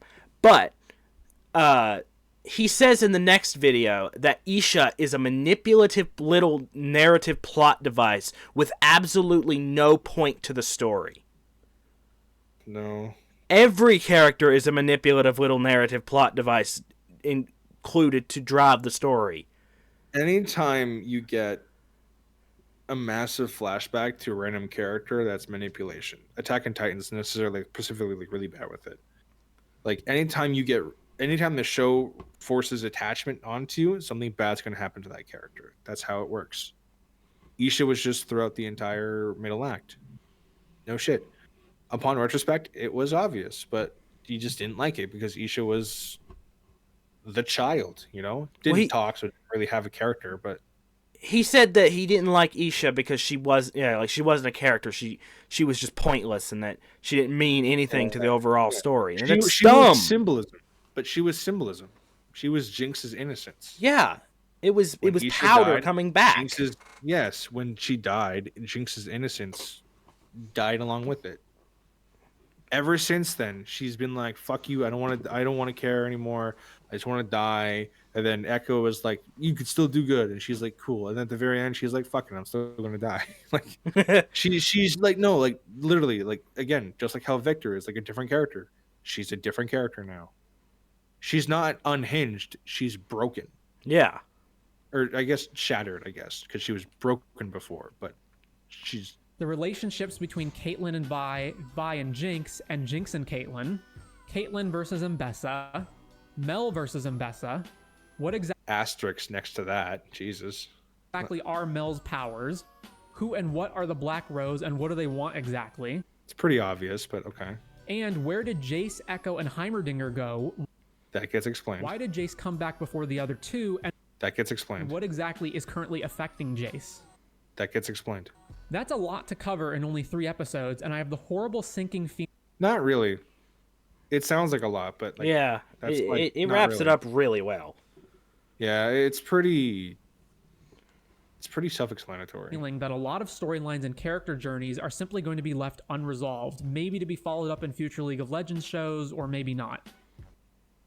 I said this in DMs, but I hope that they don't do any crossovers. Like, I don't want to see Jinx in like another League of Legends show, at least not right now. I don't Oh, want so it. they I did want it. I want explain. it to be like old school MCU, where each place gets their own little band together, and then you can have like little crossovers or whatever. But I don't want them to be like, okay, you're in Bilgewater, well then there's Jinx, and now Jinx is a character. Now the show's all about Jinx. Yeah. It's just Arcane too. I don't want that. I want there to be about Bilgewater characters or Demacia characters or whatever the fuck characters. So they said, so the creator said, so that we misunderstood what that interview said. Yeah. So they have 3 places, not 3 shows, and that the shows will include locations from all of these. So like the next show could have Demacia and the other place and the other place. So it's going to have a little bit of everything. But like, it wouldn't be random. So if it's Demacia, then you can only really go from 2 places from there. If it's Demacia, then you can only really go Freljord, and that's really it. It's Freljord Noxus, Noxus, Demacia, and something else were the kingdoms that they name dropped. Yes, but Demacia and Noxus, they don't really interact with each other. At least not yet. They might soon, but they don't. But like Noxus and Ionia, they have deep connections. There's a lot of characters that have a lot of intertwining stories with each other from Noxus and Ionia. Demacia has the same thing with Demacia and Freljord, you know? Bilgewater and the Shadow Isles. Zaun and Piltover, right? Yeah. There's a lot of interconnectivity. Now you could have characters from like Noxus and Demacia, but like when it comes to like a Noxus and Demacia show, that wouldn't really meld well because those 2 countries famously have no characters that connect to each other. Yeah, I was just saying like that. That's what I. Yeah, no, I get it, but like if they do shows, then like I kind of know the steps that they would take, but they wouldn't just be like, here's a character from Shurima, here's a character from Shadow Isles, here's a character from, you know, all the different parts of the world that wouldn't really necessarily make sense to connect them to. But I digress. And even if Act 3 is a 10 out of 10 banger with writing on par with Season 1, it doesn't erase all the problems up to this point. So I'm pausing the script at this point in the video, and the next sentence you hear will be after I've finished Act 3. I was wrong. I was wrong about everything. I'm not making the video anymore. It would be the only saving grace. This bad. Act 3 is another major drop in quality, even from the already shaky 2 acts that preceded it. It feels like every batch of 3 episodes sunk at least 2 points lower on a hypothetical 1 to 10 point scale.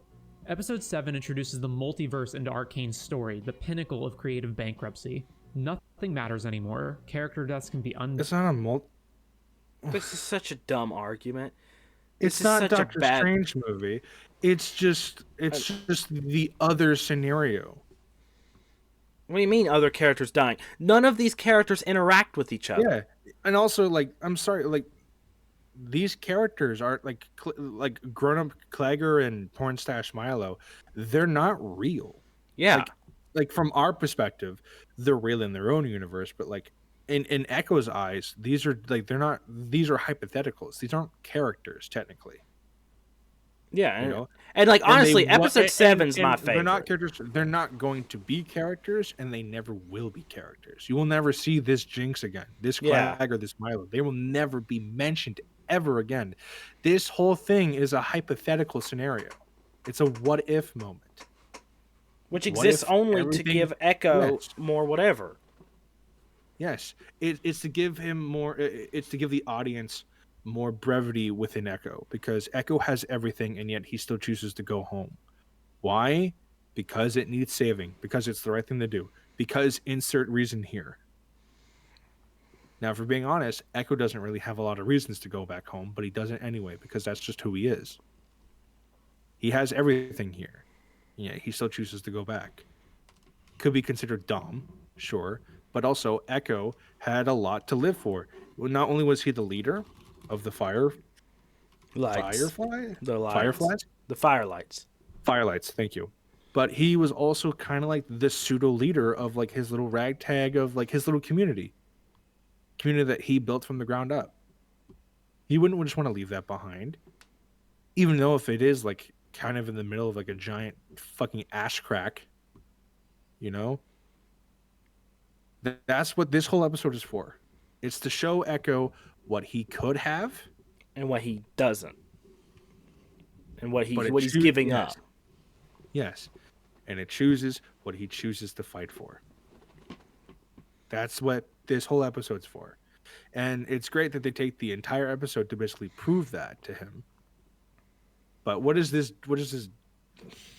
fucking dickhead have to say? Done by introducing alternate universe duplicates of them. But his take is just like the wrong take. Yeah. Immediately checked out of the episode because you just know that everything you see in this alternate reality is either an illusion or never going to matter to our original universe anyway. Yes and no. It doesn't matter, but that's why it does. Yeah, it's like, why? It's the what if scenario. It shows Echo the future he could have had and why he should continue fighting. Like, are for you it. so devoid of joy in your life that you can't just sit back and enjoy Yes. this episode? Like, this episode is so fun. Like, just exactly watch it. It's the only slice of fun in the shithole that is Runeterra. Yeah. There's so much evil shit that wants you dead. There is some fun to be had seeing an alternate what-if scenario, one where the city is more at peace, formerly dead characters are alive here, Vander and Silco patch things up, and Jinx is a relatively normal girl. But almost the entire episode is pointless, and 98% of it could have been cut without affecting the story. How? Essentially, it feels like Echo wouldn't be a character then. Yeah. Because Echo wasn't really a character until this episode. Because this episode gives Echo a reason to fight for the future that what could have been. Yeah, like he's trying to create this. This is Echo's now. This is Echo's dream scenario. This is the future that Echo wants to fight for because he knows that. Granted, the way how this version of this world, how it created was through an unfortunate accident, but it's still possible. Yeah, like this can happen, just not the exact same way. And honestly, Exactly. by sacrificing all this, he is literally guaranteeing that even if he wins, even if he succeeds, he himself will not get this future.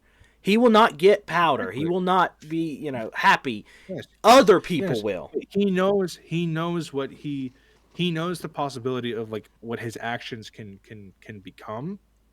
Because this isn't this future isn't an impossible one. Yeah, it's very possible, and so it gives him a reason to fight for the future that this is. He wants this to be his world, and that's why he fights. Yeah, it's not pointless. It's just a fucking it's a episode long bibliography of his complexity. the only purpose for this plotline is to have Echo invent the time travel device since he has it in the game. That. What? Okay. Again, he's thinking reversely now. Okay, Echo wouldn't be Echo if he didn't have his time machine. First of all, let's just make that clear. Echo was always going to have the time machine in one way or another. Okay. Yeah, it's like it's obvious.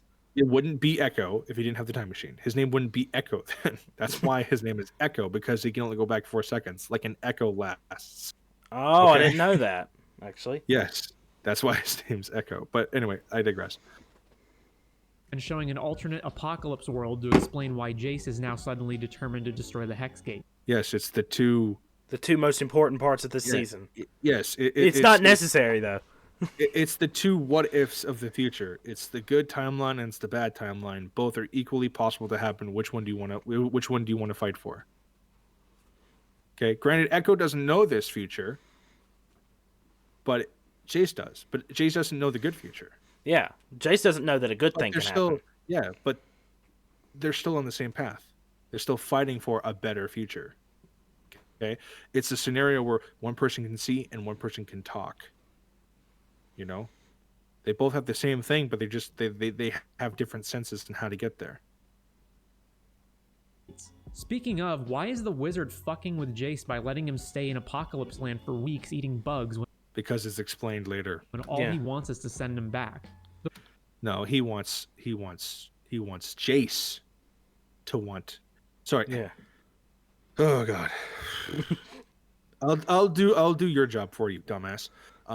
Because Victor wants Jace to know the severity, and Victor wants Jace to be so determined to not have this future, He'd be essentially, willing like, to do fuck with anything. him and torture him, that he wants Jace to be at the breaking point so that nothing will get in his fucking way to stop him. Because if something even remotely hinders his way, or if Jace drops his guard for a single time, then this is the guaranteed future of what's going to happen. Which it pretty much does, because he does drop his guard. Exactly. Which, in that point, it's like a self-fulfilling prophecy.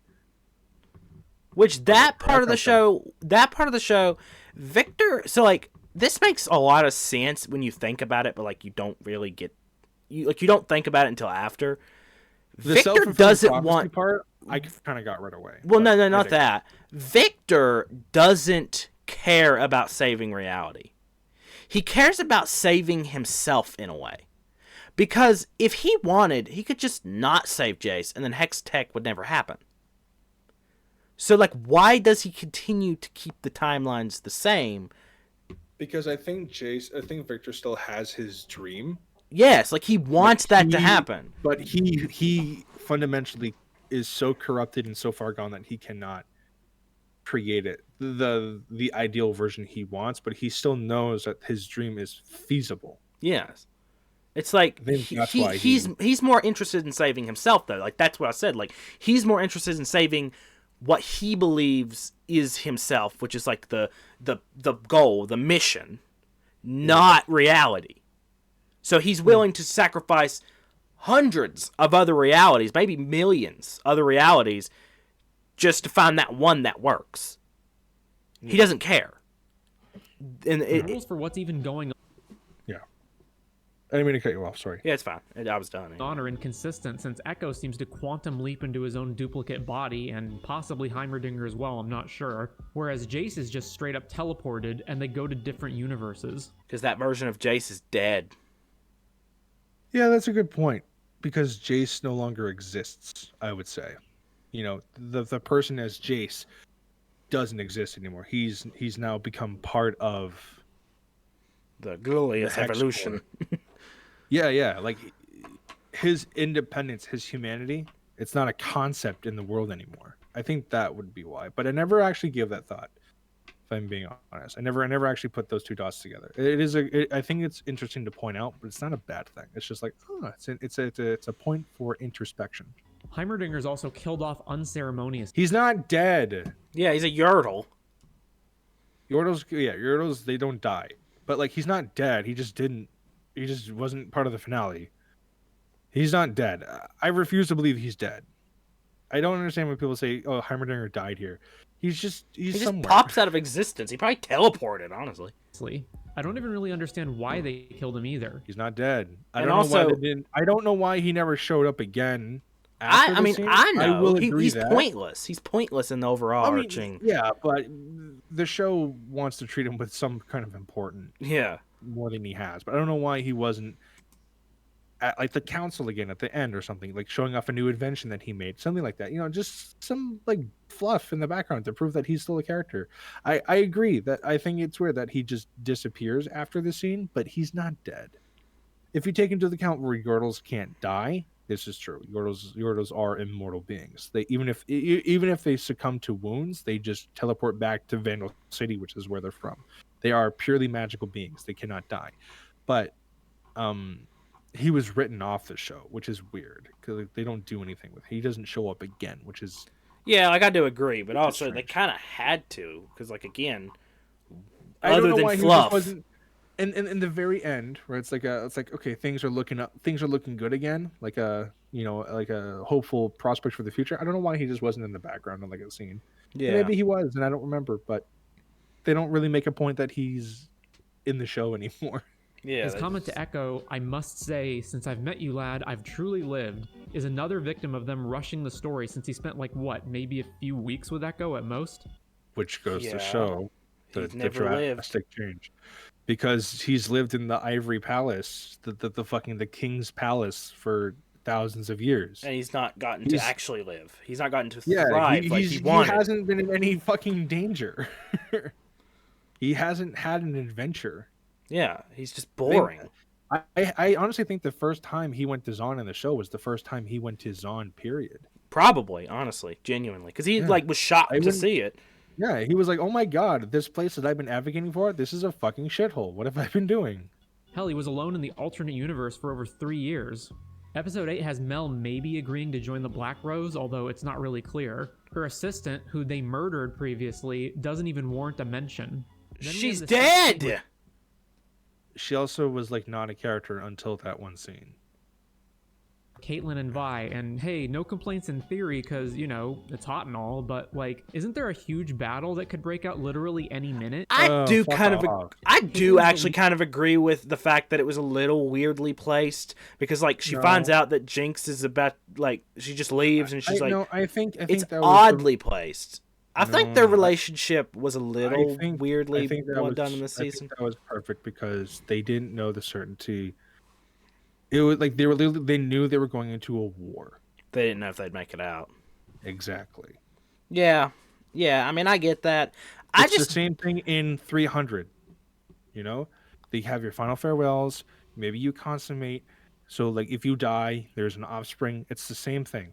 Like, it's like a memory to keep the legacy fresh, right? I think that the whole point. It's not forced at all. Yeah. I mean, it's awkward because any sex scene in any show, animated or not, is like a little weird. Yeah, but it's like the don't hope the parents don't walk in. It's not out of place, and also like, come on, it was no fucking shit. Like the signs were on the wall. Also, I love how the only thing he says is like, the scene sucks, but it's also hot, so you know I'll give it a point.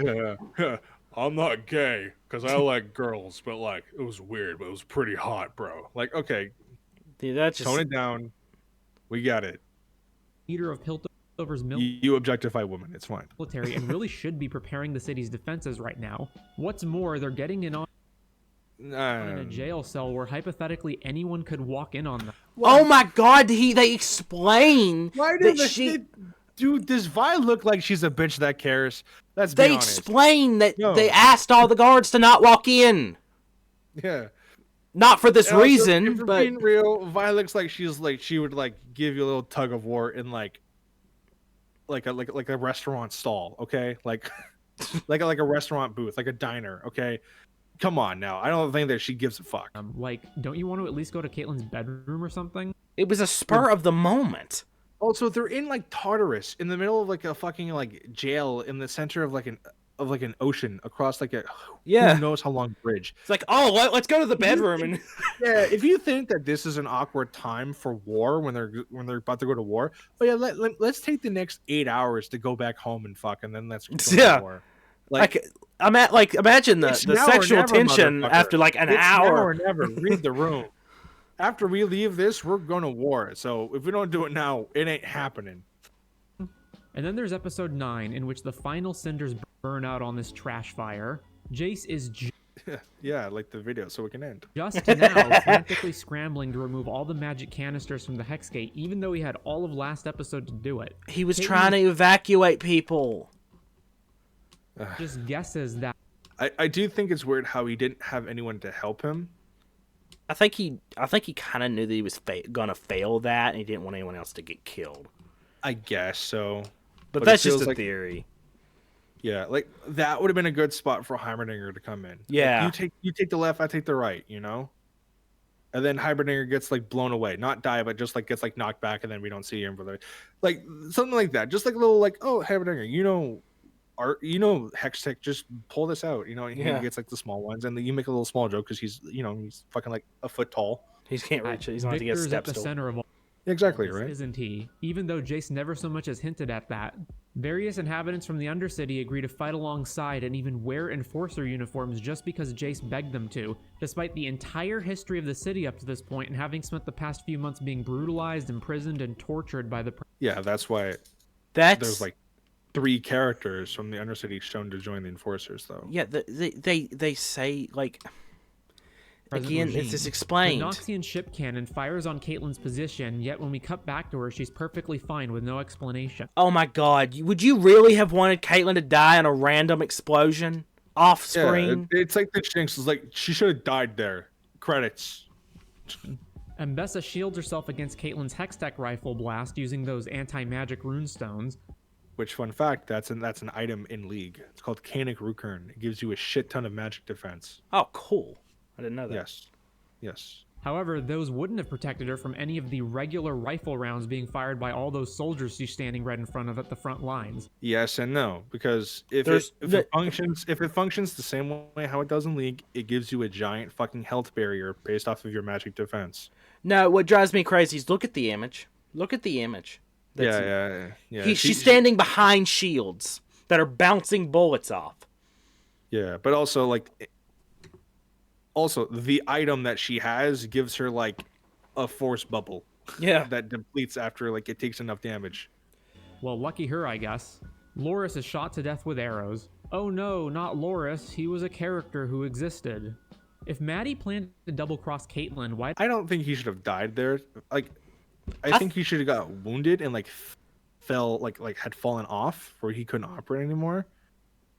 I don't know. I feel like him dying there was pointless. You know, I think that was the point, in my opinion. Like he died because it was pointless. It was to show how pointless all this was in the first place. Yeah, but if it's so pointless, then why make him a nothing burger? Because now it wouldn't have mattered. It wouldn't have mattered. A character I don't give a fuck about died. Oh no, so sad, right? It has no impact because it's like, oh, okay, I guess he's dead.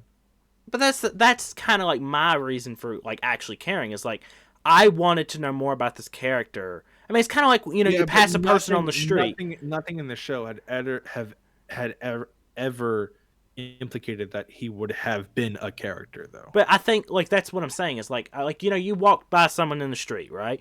Like that person is a person with their own life, their own whatever, but you never know who they are. Shot in the neck by an arrow, I'm not going to be like, oh no, this character. But like, yeah, you would in a way, because like, oh, like we never get to know who this person is. We never get to hear their side of the story. They're just dead because of nothing. Yeah. And it's not fair. I think that was the reason. But then again, I feel like if they teased us of a character that we never got, then okay. But from concept to end, we didn't get a single thing from him. You know, all we have is theories that he could have been an enforcer, but he has no dialogue indicating that he was an enforcer or that he left the enforcers or why he was a drunk. We got nothing. We got no context clues either. We get nothing, which is the problem to me. If he gave us breadcrumbs to follow, then maybe something. But we get nothing. So we feel nothing about him because the show doesn't give us anything. No mystery behind him. He's so a character. He's not even a mystery. He's just a blank sheet of paper. He's a blank canvas.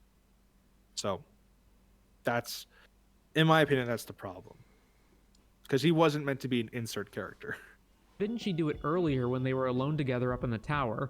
I also really hope the betrayal was because she was a plant by Mbessa all along, and not because she was a lover scorned, although I guess we'll never know since the show is sprinting either or. It doesn't really matter. Towards the finish line so fast we don't have time for details. Also, were the rank and file Noxian... Yeah, we don't need to know. Who cares?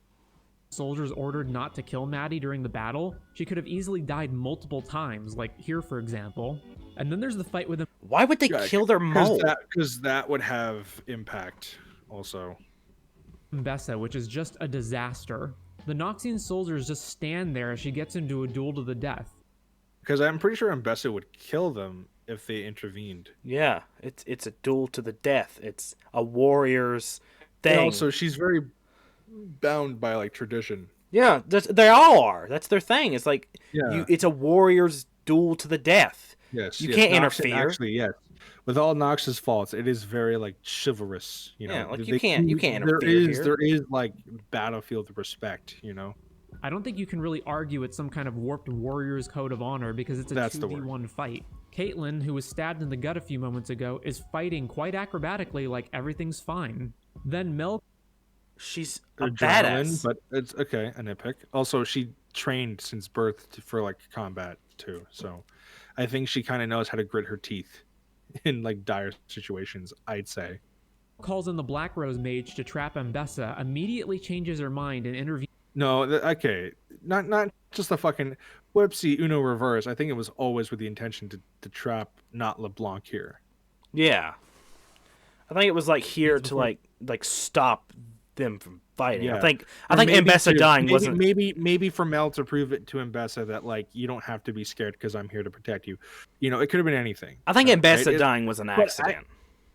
Yeah, but I don't think it was to be like, okay, you can take him. No, I changed my mind.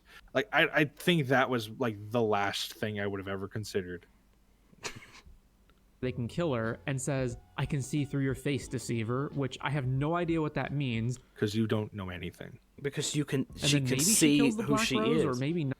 Yes, because I'm sure that the Shadow Lady is not an illusion. Yeah. It's unclear. It's irrelevant in the end because Mbessa just dies anyway for no reason. It's unclear. You mean like all the other magic in the show? Everything in the show, every detail. Yeah, it's almost as if magic it's almost as if magic in Runeterra is incomprehensible and not understandable in any way. You know? Yeah, maybe, it's like maybe there's a theme here. yeah, like this is like I'm not seeing a pattern here. Yeah, But then again, this guy I cannot don't know. detect It's at the patterns tip- in, it's at at the all. tip of my tongue. You know, I can't put my finger on it. We establish in episode 7 that Echo's time travel device has a 4-second time limit. Yet in the fight against Victor, it just doesn't have that limit now. Yes, it does. In the Yes, it aftermath of does. the battle, we see Sin. It doesn't because of the show pacing. I think that's what he's saying, but like that's dumb. It's like how an anime fight, like a Dragon Ball fight, where Goku's screaming, and in reality he's screaming for like 3 episodes, but in the context of the show, he's screaming for like the 5 seconds that he is. It's just because the pacing of the show is warping the time. You know, and what's he going to say about Oriana? His daughter as a Victor. Established in episode 7 that Echo's time travel device has a 4-second time limit. Yet in the fight against Victor, it just doesn't have that limit now. In the aftermath of the battle, we see Sinch's daughter as a Victorized robot person, even though all of the other Victor bots died. The Victor bots don't have hair. This isn't a Victor bot. He made this. So I mean, yeah, but like that's what I'm saying. Like it's not a Victor bot. Yeah. Victor bots don't have hair. Yeah, no, I was The agreeing Victor with you. It's bots like it's aren't- just stupid. They're not like, I mean, they're porcelain-like, but like there's no like hex core jizz on them on Oriana here. You know, whatever that little splatter is. It just looks because it's just like a white metal. Because Yeah. Oriana, that's just how Oriana looks. Fuck you. Like what? When he vanished, but she's the exception, I guess. Also, the hex people, they don't have eyes. It's just like a mask. Yeah, they're like You can mannequins. see very clearly there that Oriana has a fucking eye. Yes. And wait, is that a 3-eyed raven? I guess this really is Game of Thrones. Okay. And Technically, Game of Thrones got it from League. I'm just gonna point that out there. Rom was a character before Game of Thrones was a thing. Just gonna throw that out there. I'm pretty sure. I'm probably wrong on that. Game of Thrones is ancient. But Rom has been a thing for a very long time. But whereas Game of Thrones' downfall took 4 seasons, Arcane speed ran it in 2. There was one main thought I had after finishing Act 3, and it requires a bit of setup. I want you to think back to before season 1 was God. released. You've just heard setup? You mean he's put more thought into this than the entire review? oh Lord, yeah. that League of Legends is going to have a TV show, and you immediately brace for disappointment. A video game adaptation for an online multiplayer battle arena game when video game adaptations in general are notoriously bad? As I said, Hold on. What? What did he say there? before, I'm not a League player myself, but from what I gather, Yeah, that's pretty fucking apparent. Yeah, prior this to guy, Arcane's man. Release, And like I'm Like not a online League player, but I know cinema. Yeah. Like Player this isn't battle just arena like game? not knowing the lore. This is not like just I don't quite understand. This is you don't understand television rules at all. You don't understand writing. Yeah. but from what I gather, prior to Arcane's release, League fans thought the game's lore was basically a joke. No. What? No, they didn't. I think Netcrit was like a word. The man on YouTube who made it his entire career to tell League stories. Like there's one Explain thing that you lore. can say about League players. They are very passionate about their The lore lore. is not silly. The lore was silly, but the lore has been very fucking intricate for a long time. And again, You know? I wouldn't know any of this, but like I'm gonna No. take your word on it because you know what you're talking Yeah. about. Like you are a League player. You know what you're talking about here. Before Arcane, there was a full-fledged game called The Ruined King, which was a full RPG that was all League of Legends based, which if you haven't played it, I would highly recommend it. It's very good. And it's like, in my opinion, it tells a very famous story in League, the Ruination, or the origin, the precursor to the Ruination, which is like this giant, like cataclysmic event that took place in the League lore. And they made an entire game off of it. I did not know that. I only thought that TF2 it's or TFT or whatever and League of Legends. That's a auto chess battle. But there's Song of Nunu, which came out recently. There's Convergence, which came out recently. There's Mage Seeker, which came out a little while ago, and then there was the Ruined King. And these were all like Arcane style. Like they take place in the world of League of Legends, but they are like full-fledged games. That's cool. And they follow the story of their own specific characters. Convergence is one about Echo, but I'm pretty sure, thanks to Arcane, it's completely not canon anymore. But it was like a Metroidvania where you play as Echo. That's pretty cool. Like I don't know what the fuck he's on about, but he's just objectively wrong. Like there is nothing even remotely right about this. The lore can get convoluted, yes, but that's because Riot themselves likes to rework and retool stories, and they don't do a really good job at updating their official website. You have to read the change shit in the game. Yeah, like you League of Legends. You kind of have to read but it's annoying because you'd think that they'd update the official website, but no, there are characters that have been completely rewritten that still have their old lore on the League of Legends website. It's just not a thing that the Riot gives a fuck about doing. But it's not convoluted. You just wouldn't necessarily know that unless you did an ounce of research. But most people just watch like Netcrit, for example, who does entire character lore breakdowns. Like he did one for Mbessa recently, because Mbessa was a character that was introduced into League, and Mbessa had this entire cinematic with her release about her whole fucking shtick, and how her entire philosophy is you fight in the face of death, and that you worship death, but you don't bow down to it.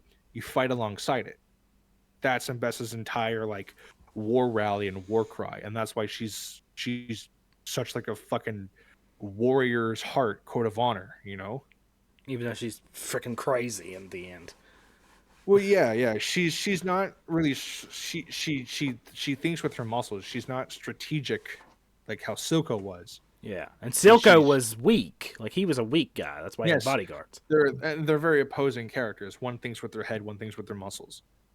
Mbessa tries to be smart, tries to be cunning, plans a coup, plans violence, the only thing that she knows how to plan intricately. But the moment she tries to plan anything with strategy, it kind of falls flat on her ass. And what's funny is that planning, strategy is the work of a fox. What does a wolf do? They attack. They're bloodthirsty. They attack. Yes. But a fox will, they're sly, they're cunning, That's what her mythology is funny. Is like. Which not to derail, but the Grim Reaper of Runeterra is a creature called the Kindred. Kindred is the embodiment of two spirits. It was once one giant spirit, but the lore is he got lonely and he cut himself in two, thus became Wolf and Lamb.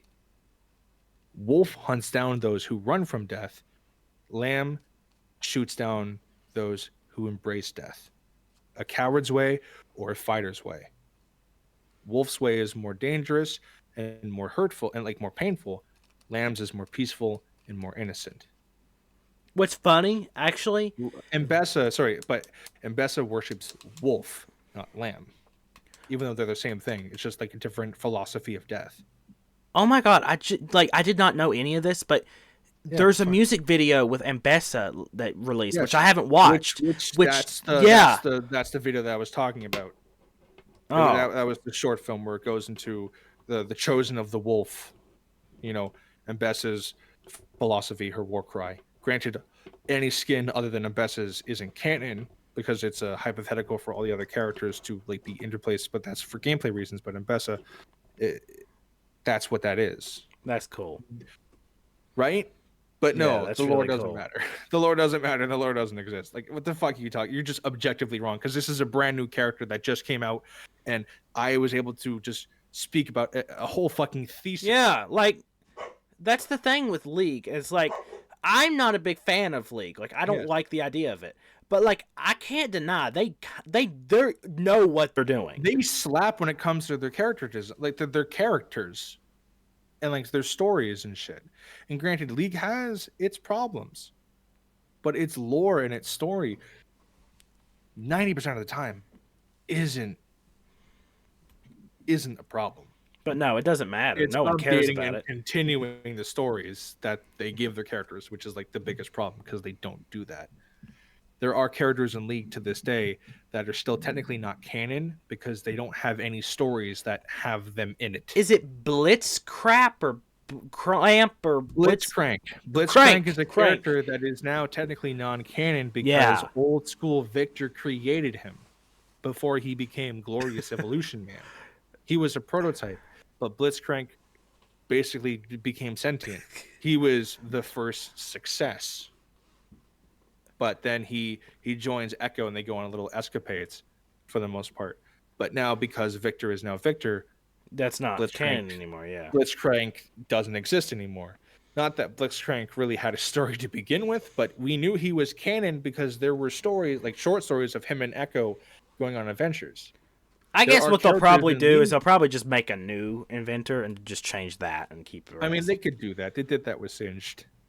Oriana's father was some other guy, and then they just made that guy Singed. They could do that. It's not a big deal.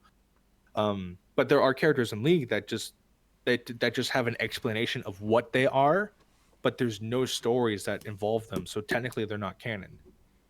But no, the fact that he claims that people don't care about the lore is just objectively wrong. It really does show his mindset of like how he went into this too, of like the lore doesn't matter, so like why give a damn? And it's just such a bad way of watching too. Riot specifically changed their lore so that Arcane was canon. Yeah. Which it kind of has its own collateral damage with that. Riot's exactly not great at updating lore to begin with, so we'll see how that goes. Although they are making some pretty big changes that should have happened years ago, mind you, but they're adding a lot more canonical events into the game. That's all I'll say. Like when Arcane Season 2 came out, or I think it's technically still about to happen. It was in like their testing phase, and now it's going to be implemented soon. But the next major update League has, the map is going to have like a full Noxus skin. Oh, cool. In celebratory of like Mbessa. And there's going to be a giant Noxus story that involves a lot of Noxus characters, which is cool. They're actually going to continue on the story. They're actually going to make an effort to emphasize more on the story and continue a lot of plot lines that have just been stagnant for years. Well, if Mbessa's dead, they can't really go anywhere with that. Well, yeah, Mbessa's story ended, but there's still like 40 other fucking Noxus characters that they could do. So, but anyway, let's hear his closing thoughts. After all, I'm going to go back a little bit too. All the general are notoriously bad. As I said before, I'm not a League player myself, but from what I gather, prior to Arcane's release, League fans thought the game's lore was basically a joke. After all, this is a world where these characters exist in the same universe. So the one on the right, that's Jinx. What? So wait, hold on. He's objectively wrong. This is the one on the right, that's a Valentine's Day skin line. That's Jinx and Yumi. Those are skin lines. That's Valentine Jinx, whatever the fuck it's called. So Jinx and Aatrox, the character on the left, yes, they exist on the same world. They would never interact with each other. One is a giant apocalypse like ending demon that constantly goes through death and rebirth, and the other one is a crazy lady. Except the photo that he used here was a Valentine's Day skin line, which isn't even canon in the first place. So technically, these characters don't exist because there's no Aatrox Valentine's Day skin line character. There's no Valentine's Day Aatrox skin. So technically, these characters don't exist together. But if he's talking about Aatrox and Jinx and Yumi, yes, they exist on Runeterra. That's kind of the fucking point. Most of us thought it would probably end up being just a series of inoffensive, mostly family-friendly, flashy PG-13 action sequences packed with fan. Okay, that's a you problem. That's a you fucked up on that expectation. So service. he literally in the next video, he talks about how he thinks that season 2 is quote fight porn. That's what he calls it. And he said people thought There's like that 5 fight scenes in the entire he show. thought that season 1 was going to be fight porn. He was pleasantly surprised, and then season 2 was. There's shockingly a little like there's like 2 major wars and like 1 like cataclysmic event. But other than that, other than like a couple of like stories of like a couple of characters fighting, there's not like it's not like a show in manga. There's not like a fight scene every year. But without much substance. And then we were all blown away when our expectations were subverted by how mature and deep it was. I was blown away, but I knew it was always going to be good. You didn't.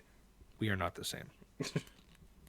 For example, Jinx in the game and cinematic adverts is basically just a discount Harley Quinn. Well, she's a crazy lady, which is what Jinx is in the show. That's it. She's just a really fast, inventive, crazy lady that likes blowing shit up. How is that different from League? Or how is that different from Arcane? If you want to simplify the characters to the most core attributes, that's Jinx from Arcane as well. Well, I will say that Jinx from League of Legends didn't really have a reason, while Arcane, they explained the reason, but again, that's not really a League thing. Yeah. The reason behind Jinx's insanity in League was enshrouded by mystery, but it was always alluded to as like something happened in their childhood. We never knew the exact detail, but I guess they were saving it for Arcane. How else do people get crazy? It's also just like, how do people get crazy? Something must have happened to them. There you go. Nothing more than a manic pixie nightmare girl. Kind of like Arcane. And then Arcane comes along and makes her this believable person while retaining the essence of the character. If you watch Bridging the Rift, the behind-the-scenes making-of documentary released after Season 1, the show creators talk about wanting to move League of Legends in a more narrative-focused direction and away from what they call fight porn. Oh, it's this episode that he talks about it. Cinematics that feature champions from the game fighting each other without any real context or story behind it. Yes, but that's because there were music videos. So... So this character, this right here, more narrative. Twist of Fate, Riot Games. This was for Worlds, which was like their like esports or whatever, and it's a music video to get you hyped for the next season of League of Legends, like season. Kind of how like Fortnite is just always fighting. Well, Twist of Fate it introduced Twisted Fate, which I think was introduced in season 4, which they're on season 13 now, I think. Something like that. Focus direction. But I get what he's saying. But yeah, but these were just characters fighting each other. Like it wasn't like canon. It was just fun. Well, this is based off of what the creator. Yeah, that's what the creators said they call fight porn. Yes, and also like look at those tits. Like we all kind of knew what this was for. We all knew the demographic that this was for. It's a man with a giant fuck-off sword fighting a giant titted assassin lady. We know the demographic that this was for, okay? This was never meant to be absolute fucking cinema. Okay? Yeah. Basically, action-focused cinematics that feature champions from the game fighting each other without any real context or story behind it, which were the vast majority of League cinematics. Hey, look, old Victor. Yeah, that's cool. Arcane.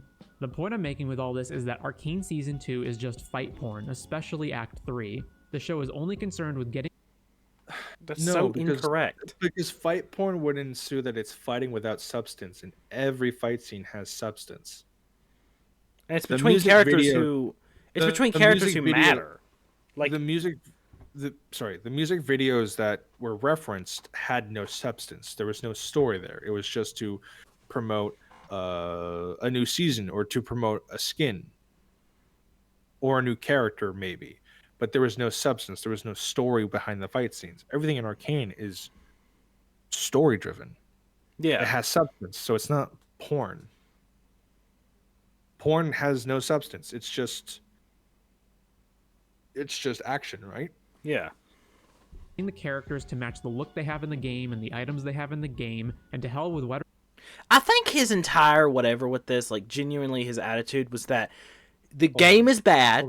Hold on. This is that Arcane Season 2 is just fight porn, especially Act 3. The show is only concerned with getting the characters to match the look they have in the game and the items they have in the game. No. This Caitlyn is a skin for the base Caitlyn. Which does not look anything like Arcane. It's called Arcane Commander. They made a skin for the game after this. This is not what base Caitlyn looks like. So that statement was wrong. You know, Crazy Hobo Jace. That's not Jace. That's a skin for basic Jace. You know, the only one that's like matches their in-league counterpart is Mbessa, but Mbessa was already made to fit. Yeah. Yeah. Sorry, I didn't mean to interrupt you, but I heard that and I'm like, that's wrong. Well, that's what I was gonna say. Is like I think his entire attitude between watching this season was he just vehemently hates the lore of the games. Yeah. And like he didn't want the show to go in that direction. He thinks the games are childish. He thinks the games are stupid. He thinks the games are blah blah blah blah blah. What did you expect? Yeah, like the show going in that direction pissed him off. Anything different? The show going in that direction pissed him off. This is that Arcane Season 2 is just fight porn, especially Act 3. The show is only concerned with getting the characters to match the look they have in the game and the items they have in the game, and to help. And another nitpick too, but Vi in Arcane does not look like Vi's base form. Like Jinx and Jinx's splash art do not look the same. No, they don't. Vi's splash art do not look the same. You could argue that Vi does look older in the splash art, but Jinx looks like a completely different person. Like she got a complete redesign. They don't look the same. They were clearly based off of each other, no shit, but they're not the same. It's kind of like the argument of they're revitalized versions of themselves. It's kind of like the argument of like having like comic book characters have comic accurate suits. Yeah, like people being like, why would you do that? It makes it more like a comic book. Like it's a comic book movie. Yeah, and it's like, yeah, you can adapt, you can change it, you can also do your own thing. You know, like there's different examples, but yeah. Like there's a source material here. You have to kind of follow along the source material. You can't just fuck off the source material. You improve on it as much as you think is possible. But like, for example, Vi always has to have red hair. Yeah. Not in like her skin line. And so how League does skins, Vi is most appealing attribute to her character are her gauntlets. So every skin has to have big fuck off gauntlets. Jinx always has to have a giant rocket launcher and a minigun, for example. Which those guns do have in the character. Those guns can't be flavored anything different, but Vi can have a visor. Vi can have purple hair. Jinx can have pink hair, as shown earlier in this fucking video. As long as she has their most like distinguished weapons to use in game, you can change however you want, but their base designs got tweaked. This is true, but it's not a one-to-one comparison. With whether it makes sense or if they have to go at a breakneck pace to get there. So how did we get here? Well, some fans how did we get here? The pacing problems are a result of the He's gonna go on Reddit for his whatever, but he couldn't do any research in the lore. Yeah, here we go, right here. Arcane was always written to be 2 seasons, which means before the first episode was even started to be animated, the entire show had been written out. Which, you know, I've kind of talked about this. Is like I'm a writer. I want to be a TV writer one day. I have a show planned that I hope to one day pitch. It's a 3-season show. I have that idea already in my head. Like I know what's going to happen in those 3 seasons. So for you to say that I just don't know what the hell I'm doing because I only did 1 season at a time just completely ignores how TV is made in the first place. Yeah. We're almost done. We're 3 minutes away. Let's see how long that lasts. With seasons 1 and 2 reportedly having cost a combined $250 million. Yeah, that makes sense. And that maybe any plans to have more than 2 seasons were tabled as a result, although the series creators pushed back on this idea. The creators at Riot have stated they didn't want the show to wear out its welcome and that they wanted to avoid the problem a lot of other popular shows have of going on for too long. Additionally, with seasons 1 and 2 having reportedly taken a combined 9 years of development time, the team wants to move on to other characters and locations in the League of Legends universe. Understandable. This could explain condensing the story into 2 seasons when otherwise there could have been more. That's really understandable because, and this is my opinion too, but Piltover and Zahn are the most milquetoast characters they could have worked with. There's no, outside of Vander Warwick, there's no monsters to deal with. There's no wacky creatures. Like the wackiest creature they had was Heimerdinger. But if you move to Demacia, then you have to do Gallia, which is like this giant fucking golem thing, or Shyvana, which is like this half dragon lady. You know, they wouldn't just have Garen, Lux, and Zinao and Jarvan, which you know for a damn fact that this guy's going to absolutely despise those shows. Exactly, right? And granted, they didn't do a lot of monsters that they could have done in Arcane. Like, they didn't do Zac, which is just like Flubber, the League of Legends character. He's just like a big goop man. They didn't do Urgot. They didn't do like Renata Glass, which are more, they're human asterisks, but they're more like chem barony with like really fucked up augments and shit. They look more monstrous than they do a human. So it was a good idea that they stuck with like the most human in terms of the grand scheme of League of Legends catalog, the most bland designs, so they could like practice to be relatable to get you in. And yeah, but I think to just draw like a wider net in, you know, rather than if they did Bilgewater, where it's like everyone's like a fucking human or fishman or a combination of the two, right? Or Shadow Isles, where everything's like undead, or etc., or Sharimans, where there's a bunch of fucking monsters there. But Piltover and Zahn, it's the most like human city that the world kind of has, next to like Demacia, and then Noxus is just like a fucking like culture shock. Yeah, but it's like what? I said I know there's ROM with that storyline because Swain. Yeah. But Noxus is like a conglomerate, so they conquer people, they conquer cities and countries, and then they turn that city and country into Noxus. So Noxus is just like a melting pot of like 30, 40 different races, right? It would be hard to draw people in. It would feel more like Lord of the Rings, like a little too fantasy. Yeah. So kind of like reason Star Wars. Yeah, exactly. Where it's like, oh, there's just 1,000 fucking aliens, but we can't explain who they are. But if we start with Arcane, 90% of the people are human. We have Yordles, which are these cute little guys that are really old and they're really funny and they're really cute. Yay. And then that's it. And then at the very end, we have the one monster, which is Warwick. Oh, we get the fish boy, and we get a couple like creatures, but they're not really characters. Yeah. I mean, by the time you see them, you kind of accepted that this world is like fantasy. But Piltover and Zahn is the most human places, right? There's no like monsters that exist in that town, or in that faction, I should say, outside of like 2. Warwick and Zac, which they only used 1, which I understand. But I think it was really smart because it casted the widest net, because it would draw a lot of normies in as well, people outside of League. Another possibility for the decline in writing quality could be a change in the writing team itself. For example, writers Ash Brannon, David Dunn, and Ben and Molly St. John are listed in the credits for Season 1, but not Season 2. They wrote one episode. They also probably just moved on to different shit. No, look, they wrote 1 episode each. That's also true. And also, the entire show took 9 years. 9 fucking years.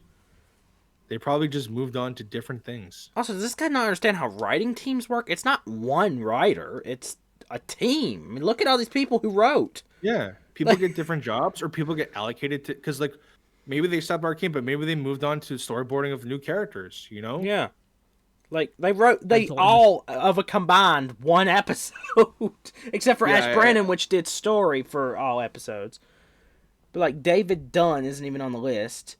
Shows quality. Yeah. Now, it must sound like after all this complaining that I hated everything about Season 2, but that's actually not true. I don't believe you. Art, animation, music, all the production value stuff is still on point, looks and sounds great, but even outside of that, there's still a lot to like. Little character moments, the performances, I don't believe you cast, and so on. For example, I really like Smeech. I like his voice actor, I like his character design, I like the way his mechanical limbs spin around and their herky-jerky movements. Every time he was on screen was entertaining. I could give other examples, but the point is that while there were good things this season, none of it made up for how bad the bad things were and how a lot of the story was built on a rotten foundation.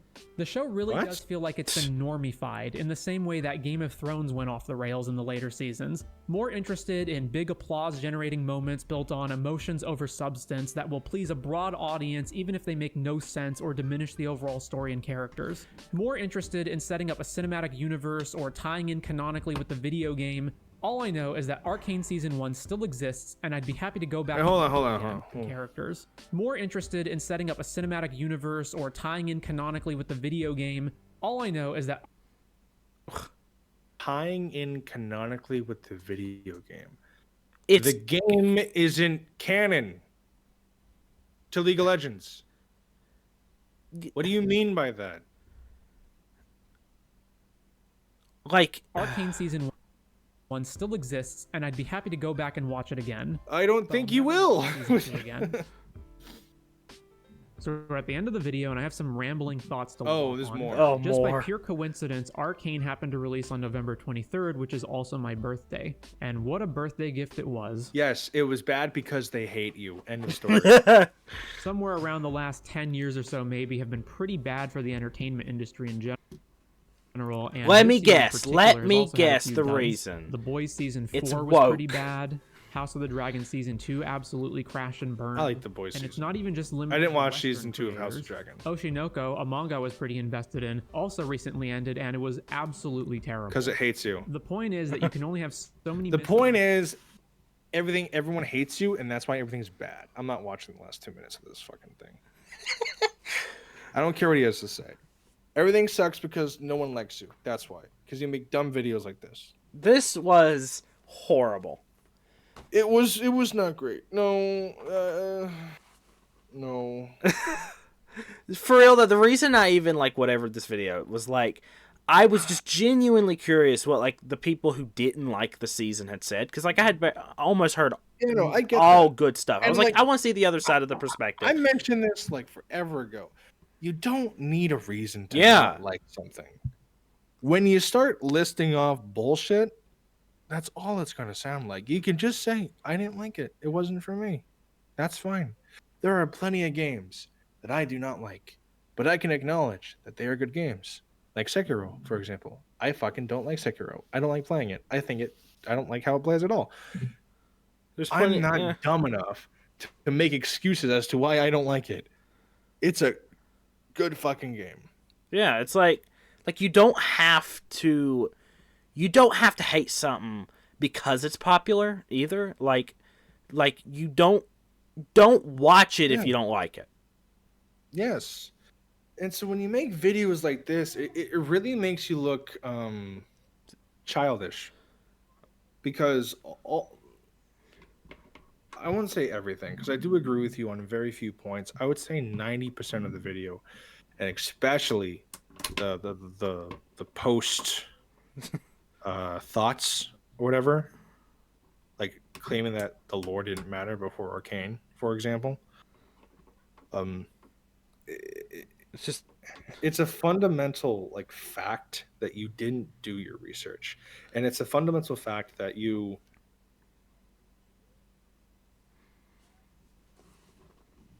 I don't necessarily want to be like super uncharitable to this person, but I don't know if critiquing media is going to be your thing if this is the expected review style outcome going forward. Yeah, it's like I don't even want to like say it, but it's like opinions to yourself if they're legitimate. I'm also treating this currently right now as if you made this video in good faith, which I fundamentally do not think. I think this seems very like I think hateful. you made this so people can be like Arcane Season 2 was bad. What? And then you watch it and then you list all your shit, and then they get mad at you, which makes them share the video to more people, which gets comments about it, which gets you a lot of hate, but also a lot of attention, and then it gets ba ba ba ba ba. I get it. What's I'm not really crazy gonna to me I'm is not that the gonna blame you people. for the hustle, but I'm gonna call you out in your disingenuous bullshit. What's crazy is that a lot of people in the comments like agree that like the season's just horrible and yada yada yada. But even the reasons that they themselves don't like the show, one, do not match the reasons he don't, but two, still don't make any sense. Yeah, I get it. And some people are media illiterate. Some people just will not appreciate fine dining when it's given to them. And It's like this to some extent, anti-intellectualism too. Like it's yeah, just like to some extent that's fine. You know, it's not everything is going to be made for everyone, but when you make this attempt to just make excuses for your disdain for something and be like so fucking bad, because you could just do like a cinema sin thing where you can just be like, this is bad because of this. Don't be like, it doesn't make sense, or this is really shitty because I don't think it's great because it's bad because, or Caitlyn, it doesn't make sense that Caitlyn's not the house. Sorry, it doesn't make sense how Caitlyn's father isn't now the house of the family, and I think that's bad writing, even though it's doesn't make explained. sense. Yeah, it's explained. It's not through words, but use your eyes. Read read between the lines, and Yes. there's a. Do you watch Rick and Morty? I did. There's a line in Rick and Morty. It's stop spoon feeding spoons. Like stop. Yeah. I quote that all the time. Stop spoon. Why can't I say this? Stop spoon feeding spoons. And like that's what he expects. He expects everything to just be spoon fed to him. It's like you need a scene with him explaining everything he's ever thought, and it's like no, just watch it. You'll see it. And also, everything that you criticized that you wish they would have done would have made it seem less human. Yeah. All of these things that you're like, I wish they had this, I wish they had this, I wish they had it. Yes, it would have made the show more rational. What are humans famous for? Being irrational. Not being rational. Which, funnily enough, kind of fits the theme of Victor, because he's like... Exactly. He only becomes rational, like, quote-unquote rational, after he becomes Cosmic Jesus. Which and is even evil. Then, it's clear that that's not Victor anymore, because Victor isn't really rational. Yeah. In his own sense. Everyone's unrational in their own way. That's another important thing. It's not just the same unrationalness. Caitlyn is unrational in the fact that, despite feeling justified in her actions, she really needs to kill Jinx. Vi is unrational in the fact that she really wants to save Jinx. You know, yeah, it's like everyone has their own version of irrationality. Jace's biggest flaw is like he barrels into situations. Like he just goes head first. He just he kills the kid without thinking. He's just head first. Ask questions later. He thinks with his brain, not with his mind. Yeah. It's just, but sir, I don't even know what is this. What is this channel name? AMMI0. AMNI0. No, MM. AMMI0. Amio. Yeah, maybe I was thinking Ami0. Okay. However we pronounce your channel name. Apologies. Don't make it easier to pronounce. Just suggestion. You I'll be blunt. You're not good at doing reviews. I can comprehend why you wouldn't like some of the scenes you bitched about, because I bitched about them myself, especially most of the Enforcer scenes. I do think that was like harmfully rushed, where we would get a lot more if we got a little bit more. I will agree with that. But a lot of your flavor text that you think that needed to be there would have incrementally harmed the show. And if they had added it and you had gotten your way, it would have been an overall worse product. And I have a feeling if they added it, you still would make a video bitching about how they added it. You would have bitched And about the fact you that would it bitch about existed. how they wouldn't have added. So it would be like an unfulfilling prophecy in that sense. And that's not fun to watch because it just reeks of bullshit, and people do not like feeling bullshitted. And you may have had the comments on your side, but I mean, 4 idiots is no better than 3. Doesn't matter. And Doesn't here's make the it thing, smart. right? I don't, this is not meant to be hateful. Like none of this is just, I mean, I'm when I called you a cunt, I meant it. So like I feel do like think that this was, like- is kind of a grift. Like I do. I And genuinely I will believe this is say, a grift. I don't hate you, but don't ever half-ass a review partway through watching something. That's not good. It's disingenuous, and in my opinion, it is like if you were a journalist, right, and you published a story without listening to the full story yet, that would be journalism malpractice, and you would lose your job. And I know it's like a movie or like a film review, so I get that it's not as serious, but to me, it's at the level of plagiarism where it's like one of the golden no-nos. Like, finish what you're fucking reviewing before you make your review about it. Yeah, it's like You can have like a first impressions, but that's not what this was, and let's not pretend that that's what this was. And so after that, even if I did agree with like most of your points, which I did not, I wouldn't have given you any amount of time of day, and I probably would have written down your channel so I can purposely avoid it from then on. and like Right?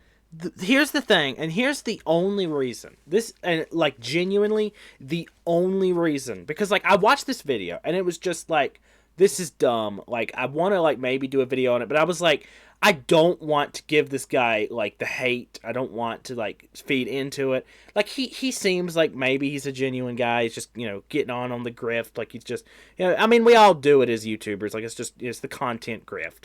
Like we all kind of do it in a way. Yeah, this is you can't egregious, hate the but like, awful. yeah, but that's not actually the reason. What I want you to do is I want you to leave this and go to YouTube and find the other video and go about, let me see if I can find the exact number. We need to watch about a minute of this. Want to do that? Yeah, just Wanna like do a that right now? minute. Just to give preface as to why I decided to do this in the first place. Because it wasn't anything you said in this video. It wasn't like anything. It was the second video where instead of like, like maybe trying to come up with like a more nuanced take or like trying to like fill in the blanks, he not only doubles down on what he believes, which, if you're going to have an opinion, I respect you like standing by it. What was the time frame again? A minute and 20 seconds. But that's not my issue. We're about to see the issue that I have. For your troll comment. I think the biggest divide in the audience reaction can best be demonstrated by whether you thought episode 7 was the best or worst episode. Many people thought it was emotionally satisfying and still draw My Little Pony characters in crayon, whereas those of us who can think logically and dress ourselves in the morning see it for the waste of space that it is. Let me put it like this. My favorite movie of all time is 12 Angry Men. If I stumbled across a YouTube review that said 12 Angry Men actually sucks, I'd conclude the reviewer is either mentally deficient or it just wasn't for them. I certainly wouldn't feel compelled to argue with them in the comments or hurl personal insults at them questioning their intelligence. Wait, what? Is that not what you just did? You just called them like My Little Pony lovers playing with crayons, and then you'd be like, I would either like not take them seriously or call them Mentally stupid. deficient. But I wouldn't call them names.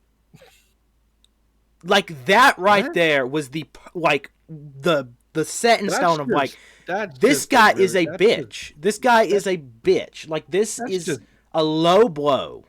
That's just not good screenwriting. Yeah, it's just That's just a bad script. like, what is the point of insulting the people who actually liked it? If you're trying to come out with like a conversation and like open the floor and try to like whatever, don't come out and insult your audience for no other reason than, haha, we can argue. That's where it set into me, like, this is a grift. This is trying to bait people into conversation. The American script ruins it. It ruined Kate and Vi as characters and reduced them to just lesbian the character. Well, clearly, that's a you issue. That was just the one part that I wanted you to see if, like... Yeah, that's not great. Just, like, I wouldn't insult them. I would just assume they're mentally deficient. Oh, I'm not insulting you. I just think you're a fucking retard. It's just... Exactly. Okay. Exactly. And it's so unnecessary, so unbelievably hateful, and it's the opposite of what a review is supposed to be. A review is there to spark a discussion. It's a way to discuss a piece of media and how it could get better, not bitch and moan about little things and argue with people who actually like it. And accuse them of being dishonest. Because he also goes on to say in that very same video that people, like, reviewing the show positively is harmful because it shows that it's an acceptable piece of media and that they should have just hate bombed it. If you like the show, you like the show. Yeah, exactly. It's just, But again, like we said at the beginning, I don't care if you like the show. I don't care if you don't like the show. That's not the point. It's don't act superior because you like or dislike something. Your opinion is not any more valid based off of your opinion. Your opinion is made valid by your reasons. So if you don't want to make your opinion valid or invalid, don't give reasons. Yeah, you don't need a reason to not like something. Don't make up bullshit. People can smell that from a mile away. Yeah. And it's like, oh, Victor, this is a character assassination because so-and-so. No, it's not. You just don't know what you're talking about. And I think that was obvious from the get-go. Yeah, it really was. I didn't really know how bad it would be, but, like, the Warwick, I'm almost like, okay, that part of me died. My brain, like, I'm dumber because I heard that. But I wanted to share in my misery because I watched this video on my own time. No, that's great. And it's just like, if you find any more, we could definitely do it again. I'm not doing an hour-long one. Yeah. We'll be here for 6 hours. But, honestly, I don't want to compare, because, like, this guy is not being, like, that atrocious. Like, but it reminded me a lot. Yeah, but it reminded me a lot of how, like, what got Quantum TV in so much trouble. Like, disingenuous and hateful. Like, he went way further. Like, he's a piece of shit. Quantum, he just made a bad review about Elden Ring, and then it should have been that, but he took it further and further. So yeah. I don't know if it's the same thing. Well, just the way the review was held, not the fact that they do the same things. Again, I would never ever compare this guy to Quantum TV. He has not done anything, like, substantially that wrong. Like, Quantum TV honestly needs to be in prison. Your review is not good. It gets a 3. Yeah, the Warwick session alone gets a 0. The audio was good. You clearly had a pre-written script. That's another point. And I agreed with some of the things you said. What I find funny is that the disingenuousness of it all, the lack of media input, and all of the many points of you just making an ass of yourself because you didn't follow any of the basic researching and you didn't look up any of the original lore of the characters, all that is docked the remaining 7 points. So you sort of get a 3 out of 10 with this fucking review. Oh, man. I think I gotta rate it like a 1. maybe 2. It's like the being video I'm being quality's fine. I'm being as good faith as I could possibly be. But this just feels like a grift, and I'm sure it is. It is. I think it's contrarian bait. And also, I think the fact, let me see if I can get the exact. I think the fact that it got 35,000 views when he normally gets like 3 or 400 definitely solidified the fact that he really want to lean into this. So I would not be surprised if he's going to keep doing this. No, I wouldn't surprise either. Yeah, it wouldn't surprise me either. But I want to thank you for spending the time reacting to this trailer. This was fun. I'm glad I could share my point of view. I don't normally do any kind of film. I don't talk about any kind of like film media ever. That's usually just like I make a post on Discord like Arcane 2 is good. You should watch. You know, that's all I really do. I don't really do any deep diving. Film media is not necessarily my forte. It's not where I like put a lot of thought into. It's mostly gaming, but there's a lot of overlap with gaming, but I don't really do film on my channel. So if they make Arcane the game, then we'll see. Arcane the game. But yeah. But no, it was a pleasure. I had a really fun talk. I also had a lot of fun like correcting was be proper, the lore and all the intricacies that he just fundamentally fails to get correct. Yeah, and honestly, like I would make the same mistake, but also where I wouldn't act like I know more. You would also try to fact check yourself. Yeah. And like, here's the thing: I made a review on my channel, or not? It was sort of a review. It was a theory video about Arcane, and I made the theory video not knowing anything about League. Like, I literally knew nothing about anything. So, you know, my theories were kind of take it with a grain of salt. I don't really know what I'm talking about. And I was really close, like genuinely really close with a lot of my points. So, like, you know, I gave myself kind of a pat on the back for that one. But, like, I never once acted like I knew what I was talking about either. Mm-hmm. Like, you don't have to know something, but don't act like you know better than the people who do. I would never pretend to know more about our League of Legends lore than you do, because like you have actual experience in knowing about it. I have very limited. I have dedicated time to actually get to know the universe as a whole. I find it fascinating. I've been keeping up with it over the years. I don't play the game, but I stay up to date with all like the story and stuff because the story is really fun and really intricate. And honestly, like knowing more about the lore and like how intricate, like I probably will try to find someone to kind of explain it to me like a little bit more. Yeah, there's a YouTuber. He's like the guy you go to. His name is Necrit. His whole bread and butter is just explaining the entire lore and intricacies of champions and how they connect to other champions and where they take place and what they're going to do next and so on and so forth. You know, he has like a breakdown for every character. He also has a video of like the entire character of like the entire chronological storyline from like the early days that we know to the current day we know. He also has a tier list of like how canonically strong are all the characters in League of Legends, from, you know, Jinx, who is probably the weakest because she's just a crazy girl with a gun, to, you know, a divine celestial dragon that creates constellations, you know? Yeah. Like that does seem really, really cool. I'll have to check him out. Definitely. Yeah. And obviously to my audience watching this, if this video does get any sort of like popularity, I'm mainly just kind of doing this for fun.